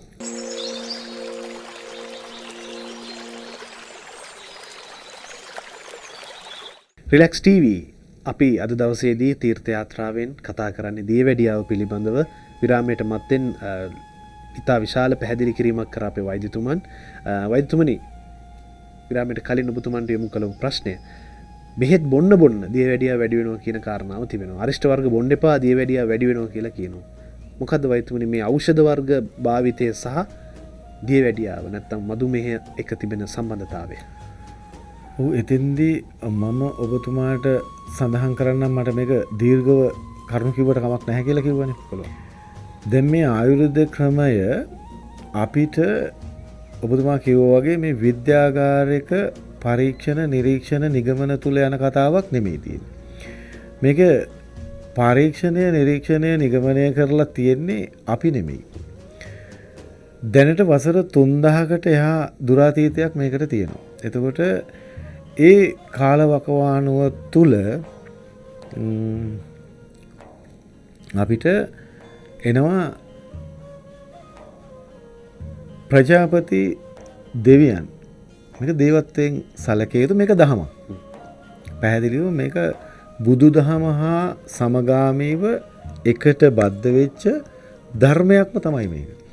එතකොට ඒ යුගයේ ප්‍රජාපති දෙවියන්ට ප්‍රශ්නයක්. ඒ කියන්නේ මේ මහ පොළොවේ මේ මිනිසෙයින්ට සැදෙන රෝග පීඩා දිය වළක්වන්නට කැප වෙච්ච අවශ්‍ය වෙච්ච යුගයක් ඒක.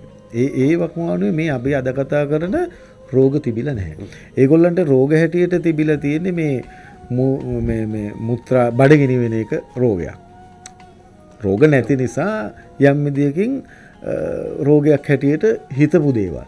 ඒ වුණා මේ කියන රෝග තිබිලා නැහැ. මේකට රෝග කියන එක ලෝකයට යම් විදියකින් ක්‍රමක්‍රමයෙන් එන්න ගත්තයින් පස්සේ මේකට උත්තර හෙව්වේ දෙවිවරු.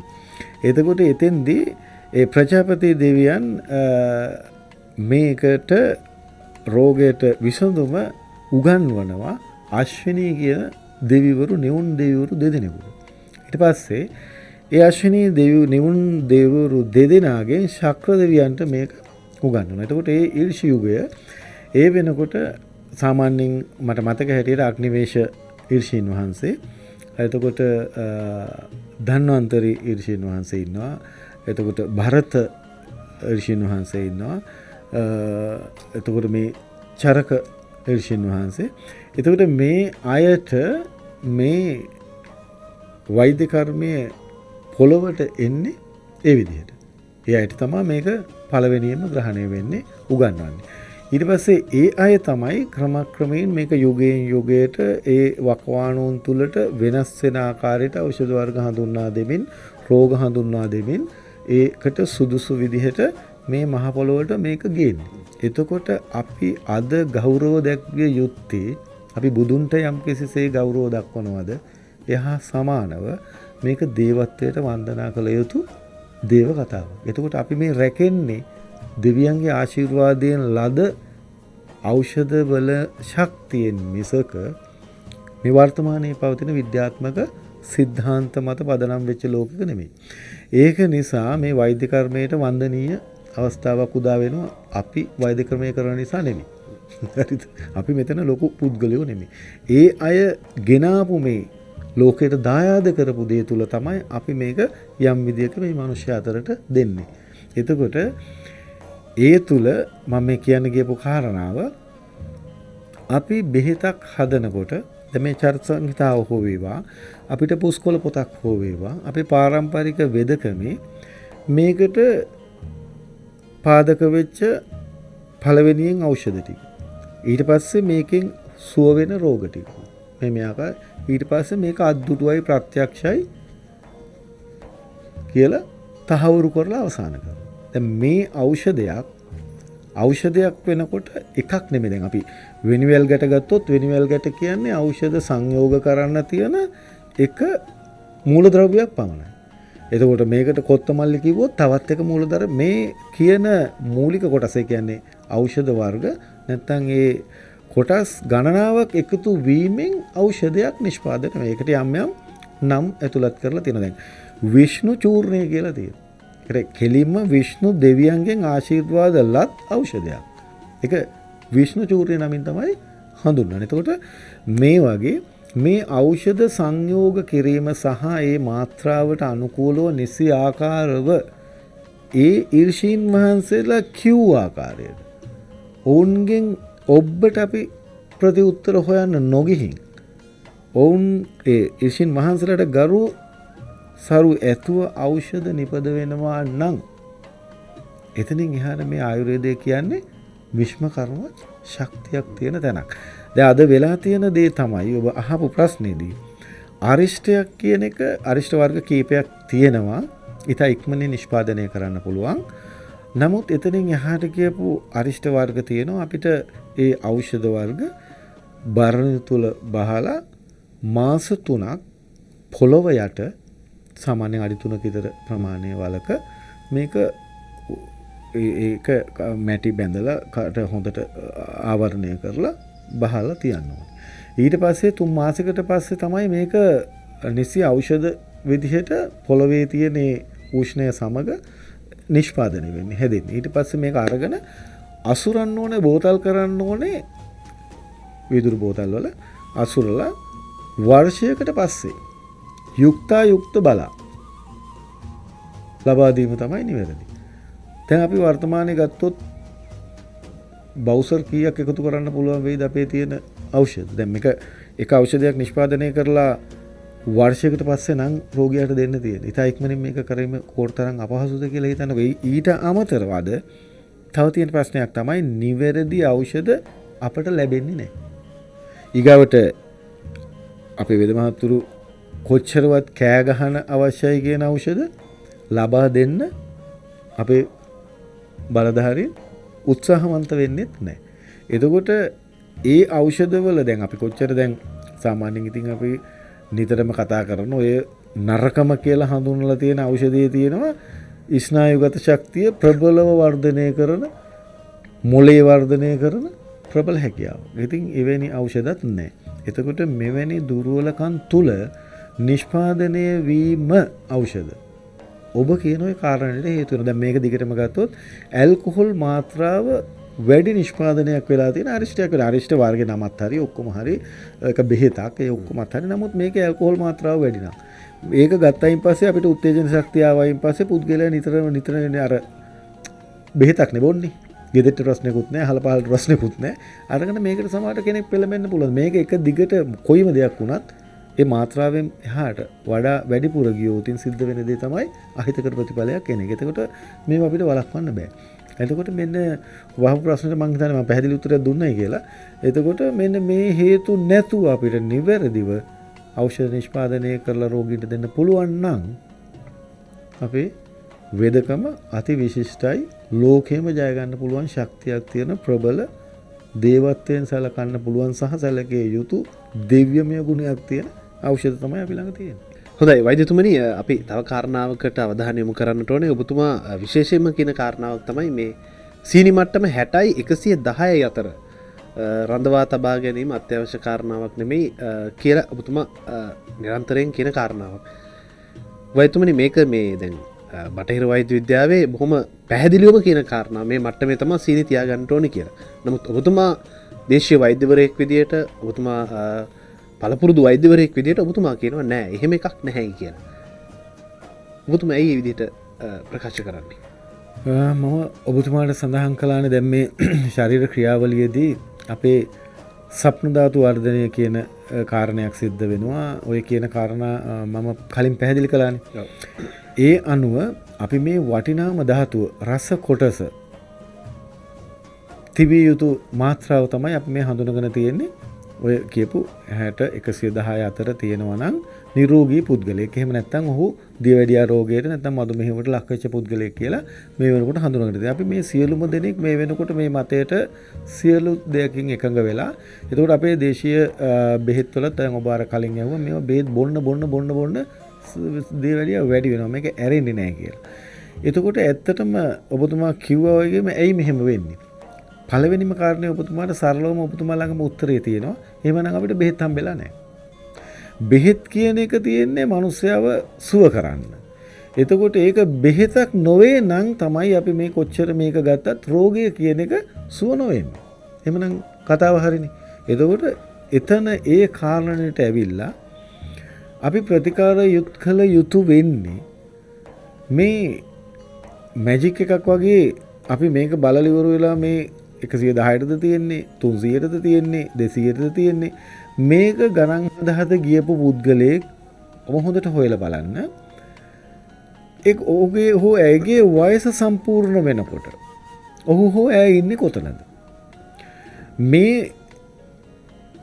නියම ගණනය කිරීම තුල ගියපු මේ පුද්ගලයා නිරෝගී වෙලා ඉන්නවද තව තවත් රෝගයන් වලට ලක් වෙලා ඉන්නවද ඔහු හෝ ඇය ආතරයිටිස් නැමැති රෝගය වැළඳිලා එක තැන් වෙලා ඉන්නව නැත්නම් කකුල් ඇද වෙලා වගේ වෙලා ඉන්නවා.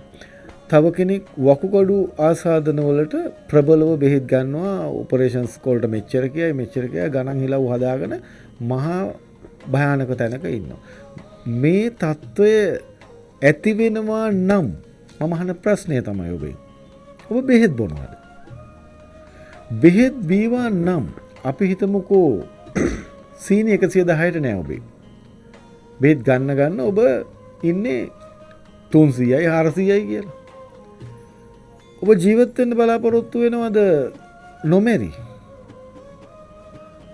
ඔබ ජීවත් ආයු කාලය අඩුවෙන් ඒ කියන්නේ අකල් මරණයකට ඔබ ගොදුරු වෙන්න බලාපොරොත්තු වෙන්නේ නැතුව ඉන්නයි ඔබ බෙහෙත් බොන්නේ. එතකොට ස්වභාවික මරණයකට යන්නේක ඔබටවත් මටවත් වෙනත් මේ ලෝකේ කිසිම කෙනෙකුටවත් නවත්තන්නට පුළුවන් කාරණයක් නෙවෙයි. අපි ඒ ගමන යා යුතුමයි. එහෙමනම් ඔබ කල යුතු වෙන්නේ පැහැදිලිවම ඔබ අවබෝධ කරගත යුතු වෙන්නේ මේ ගණන් හිලව් හැදීම නෙමෙයි. අපට සාමාන්‍ය විදිහට අපේ ජීවිතේ පවත්වගෙන ගිහිල්ලා මේ අතපය වල කොටස් අයින් කරන්නේ නැතුව තව තවත් ලෙඩ රෝගවලට තව ප්‍රතිකාර වලට යන්නේ නැතුව අපේ ජීවිතේ අපි බෙහෙත් බෙවුවා නම් යම් කිසි දවසක මේක निराකරණය වෙන්නට අවශ්‍යයි. මේක නොවෙනවා නම් ඔබ හෝ මම යම් කිසි රැවටීමකට ලක් වෙනවා. මම දරන මතය ඒකයි. හැමදාම වියදම් කර ජීවිතේ මානසික වශයෙන් රෝගයක් තියෙනවා කියලා උත්සන්න නිර්ණයකට ඇවිල්ලා යනවනම් මේ කතාවේ පැහැදිලිවම ෆේල්. ඒක නිසා අපි මෙතන ඉන්න බෑ. අපි මේකෙන් ගොඩ වෙන්නට අවශ්‍යයි. අපි මේ බේත් අත්හරින්නට අවශ්‍යයි. ඒකට මේ දේශීය වෙදකමේ ක්‍රියාවලියක් තියෙනවා, ප්‍රතිකර්ම තියෙනවා, ඖෂධ තියෙනවා. යම් මොනෑම හේතුවකට අපිත් අතරමං වෙලා ඉන්න. ඒ කියන්නේ දේශීය වෛද්‍යවරු ඇතුළේ නැත්නම් පාරම්පරික වෛද්‍යවරු ඇතුළේ ආයුර්වේද වෛද්‍යවරු අපි මෙතන අතරමං වෙලා ඉන්නවා යම් කිසි තැනක. මොකද හේතුව අපි බයයි මේ ගණන් හිලව් හැදීම වැරදුනොත් අපිට ලෙඩේ සනීප කරන්න බෑ කියලා. ඒ නිසා මම පළවෙනියෙන්ම ඔබතුමා මේ බලන ජනතාව කියන ඔබ දැනුවත් කරන්නේ මේ සීනි ගණන් හිලව් හැදීමෙන් ඔබට ප්‍රතිඵලයක් ලැබිලා. නමුත් මම මේ වෙන විට ඖෂධ ලබා දීම තුළ තුවාල හැදිලා තියෙන කකුල් කපන්න වෙච්ච රෝගීන්ගේ කඳට පමණක් මේ දියවැඩියාව සුව වෙන්න ලබා දෙන ඖෂධ පමණක් දීමෙන් අත්දැකීමක් තුළ මගේ ඇස් දෙකට මගේ ජීවිතේට මම දැකලා තියෙනවා ඔවුන්ගේ තුවාල සනීප වෙනවා. ඊට පස්සේ ඔවුන්ගේ වකුගඩු අමාරු තිබුණා නම් මේක සරල පරීක්ෂණයක් තියෙන ඔබට උනත් ගෙදර කරගන්න පුළුවන්. වකුගඩු ආසාදනය වෙලා තියෙනවා. ඔබගේ මුත්‍රා සාම්පලයක් ගන්න. පළවෙනියෙන් උදේට නැගිටලා මුත්‍රා කළායින් පස්සේ මැද හරියේ මුත්‍රා ටිකක් වීදුරුවකට ගන්න. අරගෙන ඉවරලා ඒක පැත්තකින් තියලා ටික වෙලාවක් හොඳින් පරීක්ෂා බලන්න. ඊට අඩියට මණ්ඩි මිදෙනවා කියලා අපි කියනවා. නැත්නම් පිටි එනවා කියලා කියනවා. ඒ වගේ යම්කිසි අඩියේ මිදෙන තත්ත්ව මෙහෙමනම් ඔබගේ වකුගඩු වල යම්කිසි දුර්වලත්වයක් ඇති වෙගෙන එනවා. ඔබ ඇති වෙලා එහෙම නැත්නම් ඇත්ත කතාව. ඒ අපේ දේශීය වෛද්‍ය ක්‍රමයේ අපි සාමාන්‍ය සරල පරීක්ෂණයක් මම ඔබට කිව්වේ නිවසේ ඉඳගෙන මේක පරීක්ෂාවට ලක් කරගන්න පුළුවන්. තමන්ගේ වකුගඩු දෝෂ ඇති වෙලා තියෙනවද කියලා බලා ගන්න පුළුවන් ක්‍රමයක්. ඊගාවට අපි කරන්න ඕන දැන් අද අපිට විද්‍යාත්මක තත්ත්වයෙන් අපි අති උසස් සහ වටිනාම ගරු කළ යුතු තැනක් තියෙනවා. මොකද හේතුව? පරීක්ෂණ මට්ටමින් අපිට ඕනම දෙයක් බලන්න පුළුවන්. ස්නායු දෝෂයක් තියෙනවා නම් මේ ස්නායුව මේ ස්ථානයේ මෙන්න මෙතන තමයි මේකේ නියමම ආසාදනය තියෙන්නේ කියලා අපිට බලා ගන්න පුළුවන්. ඉතින් මේක අපි උදව්වට ගන්න ඕනේ. උදව්වට අරගෙන අපි මේ දේශීය වෛද්‍ය ක්‍රමයේ තියෙන නිවැරදි ඖෂධ රෝගියාට ලබා දීලා ඔහුගේ නැවත පරීක්ෂණ වාර්තාව ගන්න ඕනේ. මේක හරි ගිහිල්ලාද කියලා. ඉතින් ඒක හරි වටිනවනේ. විද්‍යාත්මකව විද්‍යාඥයෝ මහන්සි වෙලා උපයාගත්තු මේ දැනුමින් සහ මේ විද්‍යාත්මක ක්‍රම වලින් ප්‍රයෝජන ගන්න අවශ්‍යයි. මොකද අපි එවැනි තත්ත්වයකට දියුණු වෙලා නැහැ නේ අපේ වෛද්‍ය ක්‍රමේ. අන්න ඒක නිසා. නමුත් අපේ මේ ඖෂධ තියෙනවා. ඔය කියන සම්පූර්ණ තත්ත්වයෙන් මිනිස්යාව බැහැර කරලා අතුපය කකුල් කපන්නේ නැතුව ආසාදන වෙන්නේ නැතුව වෙනත් රෝග වලට යන්නේ නැතුව රෝගියාව අපිට සුව කරගන්නට පුළුවන්. එතෙන්දී පළවෙනියෙන්ම දරන්න ඕනේ මතය මම ඔබට ඉදිරිපත් කරන නිරන්තරයෙන් කිව්වා වගේ මේ සීනි කියන කතාව මට බොරුයි කියලා කියන්න හේතු තියෙනවා. දැන් මම ගත්තොත් මගේ රෝගියෙක් ඉන්නවා වයස අවුරුදු 64යි. වයසක කාන්තාවක්. ඇයට මේ කකුලේ ඇඟිලි කරු අතර තුවාල හැදිලා සුදු පාට වෙලා තිබුණේ.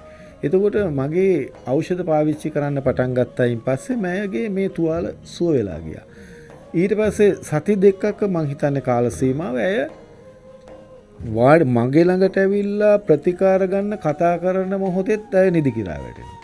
එහෙම හිටියේ. නමුත් අද හොඳට සාමාන්‍ය තත්ත්වෙන් ගෙදර දොරේ වැඩපළ කරගෙන ඉන්නවා. සීනි බලපුවාම 360යි. 300 පයින්කොට සීනි තියෙන රෝගියෙක් අපිට බෑ ඇවිද්දවන්න. ඇය වීල් චෙයාර් එකක යවන්නට අවශ්‍යයි. ඇවිදින අද මම මෙතෙන්ට ගෙනල්ලා ඇයව පෙන්නන්න ඇය ගෙදර දොරේ වැඩපළ කරනවා. දැන් සීනි බලන්න ඇගේ සීනි 300න් එහා තියෙනවා. කොහොමද මේක වෙන්නේ? දැන් මේක මම වෛද්‍යවරයෙක් හැටියට මේ ප්‍රධාන ජනමාධ්‍යයක මම කියනකොට මිට වඩා බුද්ධිමත් සහ ප්‍රධාන පෙළේ වගකිය යුතු අපට මම හැර ඔබට සිතන්නට සහ මේ ජනතාව ගොඩ ගන්නට අවස්ථාවක් තියෙනවා. ඇත්තටම මේ ගැන සිතන්නට සහ සොයන්නට. මොකද හේතුව අපි වෙදකමක් කරනවායි කියලා ඉවරලා මෙතන ජීවිතේ වෙදෙක් විදියට පෙනී හිටලා ගරු සම්මාන ලැබීමවත් මුදල් ලිපීමටත් එහා ගියපු දෙයක් අපෙන් රෝගියා බලාපොරොත්තු වෙනවා. එහෙමනම් අපි මේක රෝගියාට දිය යුතුමයි. එහෙමනම් ඒ දීම තුළ මේ රටේ බහුතරයක් මේ වර්ධනය වෙන මහා ජනගංගාව රෝගී ජනත ගංගාව අයින් කර ගැනීම රටේ උන්නතියට අනාගතයට රටේ මූල්‍ය උත්පාදනයට රටේ දියුණුවට ප්‍රධානම මූලිකංගය. වැඩ කරන්න බැරි මිනිස්සු ටිකක් රටේ හිටියයි කියලා රෝගීන් ටිකක් රටේ හිටියයි කියලා මොනතරම් ස්පීකර් දාගෙන කෑ ගැහුවත් අපේ රට සංවර්ධනය කරන්නට හැකියාවක් නැහැ. ඒක නිසා අපි පළවෙනියෙන් සූදානම් වෙන්නට අවශ්‍යයි. මා මේ කියන කාරණේ අහලා බලලා හිතලා අවශ්‍ය මේ ඖෂධ දීලා රෝග පරීක්ෂණය නිරීක්ෂණය නිගමනය කරලා තියෙනවා ඉහළ ඉන්න කට්ටිය. පහළ ඉඳගෙන අපිට කරන්න තියෙන මේක දීලා විද්‍යාගාරයක් තුල නෙමේ එළියේ අපේ ජනතාවට බය නැතුව දෙන්න පුළුවන්. අපිට වඳුරු අරගෙන පරීක්ෂණ කරන්නට අවශ්‍ය නැහැ. අපිට පුළුවන් අපේ රෝගීන්ටම මේක දෙන්න. ඒ දීලා කණ්ඩායම් වශයෙන් අරගෙන රෝගීන් සුව වෙන සංඛ්‍යාව සුවන ප්‍රවණතාවය ප්‍රතිශතය සොයලා බලමු. එච්චරයි අපි කරන්න තියෙන්නේ. හොඳයි. වෛද්‍යතුමනි ඔබතුමා මේ කියන කාරණාවන්ත එක්කලා පුංචිනිකන් අභියෝගයක් කළා වගේ හැඟීමකුත් එනවා. ඒ කියන්නේ ඔබතුමාගේ මේ ඖෂධ සංයෝජනය, ඒ වගේම ඒ හරහා සුවපත් වෙලා තිබෙන රෝගීන් සංඛ්‍යාව මේ සියල්ලත් එක්ක ගත්තාම යම්කිසි පණිවිඩයක් ඔබතුමා සමාජයට ලබා දෙනවා. මේ ආයුර්වේද වෛද්‍ය විද්‍යාව විශේෂයෙන්ම දේශීය වෙදකමේ මේ ඍෂීන් වහන්සේලා විසින් අපේ මහ පොළොවට ලබා දීලා තිබෙන මේ අතිශය වටිනා දැනුම දැන් ප්‍රායෝගිකව භාවිතා කරන්නට කාලය ඇවිල්ලා තිබෙනවා. ඉතින් ඔබටත් පුළුවන් මේ දේවල් එක්ක සම්බන්ධ වෙන්නට, විශේෂයෙන්ම මේ ආයුර්වේදයත් එක්ක තිබෙන ජීවන රටාව නිවැරදිව ඔබට සමීප කරගත්තොත් මං හිතන්නේ අපිට අපි බලාපොරොත්තු වෙන ආදරණීය ජීවිතයක් ලං කරගන්නට පුළුවන්. ඒ කියන්නේ අපි කියන රිලැක්ස් ලයිෆ් එකට යන්නට පුළුවන්. ඉතින් මේ විදිහට අපිට ජීවිතය සැහැල්ලුවෙන් අපි මේ ජීවත් වෙන කෙටි කාලය තුළදී බොහොම නිරෝගීව බොහොම සතුටින් කාලය ගත කරන්න පුළුවන් නම් අපි අර කියාපු වෛද්‍යතුමනි රිලැක්ස් ටීවී එකේ බලාපොරොත්තු වෙන ජීවිතයට ආදරය කරන්න කියන කාරණාව සමීප කරගන්නට පුළුවන්. අපි මේ කාල හෝරාවත් තුලදී ඒ සඳහා ඔබත් එක්ක ගත කරන්නේ, ඒ සඳහා කැප වෙන්නේ මේ තිබෙන අවශ්‍යතාවය සපුරා ගැනීමට. වෛද්‍යතුමනි අපි අතිශය වටිනා දේවල් කතා කළා. මිල කරන්නට බැහැ ඒ දේවල්. ඒ නිසා ඔබතුමාට බෙහෙවින්ම ස්තුතිවන්ත වෙනවා අද දවසේදී ඔබතුමාගේ කාලය ශ්‍රමය කැප කරමින් ඔබතුමාගේ බුද්ධිමය ධනය අපට ලබා දීම සම්බන්ධයෙන්. ඉතින් අපේ ගෞරවනීය ආරාධනයෙන් රිලැක්ස් ටීවී එකට පැමිණි ආයුර්මා සුව අසපුවේ පාරම්පරික දේශීය වෛද්‍ය නිහාල් සිසිර කුමාර මැතිතුමනි, ඔබතුමාට බෙහෙවින්ම ස්තුතිවන්ත වෙනවා. ආයුබෝවන් ඔබතුමාට ආයුෂ වර්ධනය වේවා කියලා අපි ප්‍රාර්ථනා කරනවා. තව තවත් මේ රටේ ඉන්න රෝගීන් 100,000 ගණනක් සුවපත් කරන්න ඔබතුමාට ශක්තිය ධෛර්යය ලැබෙන්න කියලා අපි ප්‍රාර්ථනා කරනවා රිලැක්ස් ටීවී සියලු දෙනාටම. ඒ වගේම ඔබටත් ඔබේ ආයුෂය වර්ධනය වේවා කියලා අපි ප්‍රාර්ථනා කරනවා. අපි නැවතත් යලිත් මේ වගේම වැඩසටහනකින් හමු වෙමු.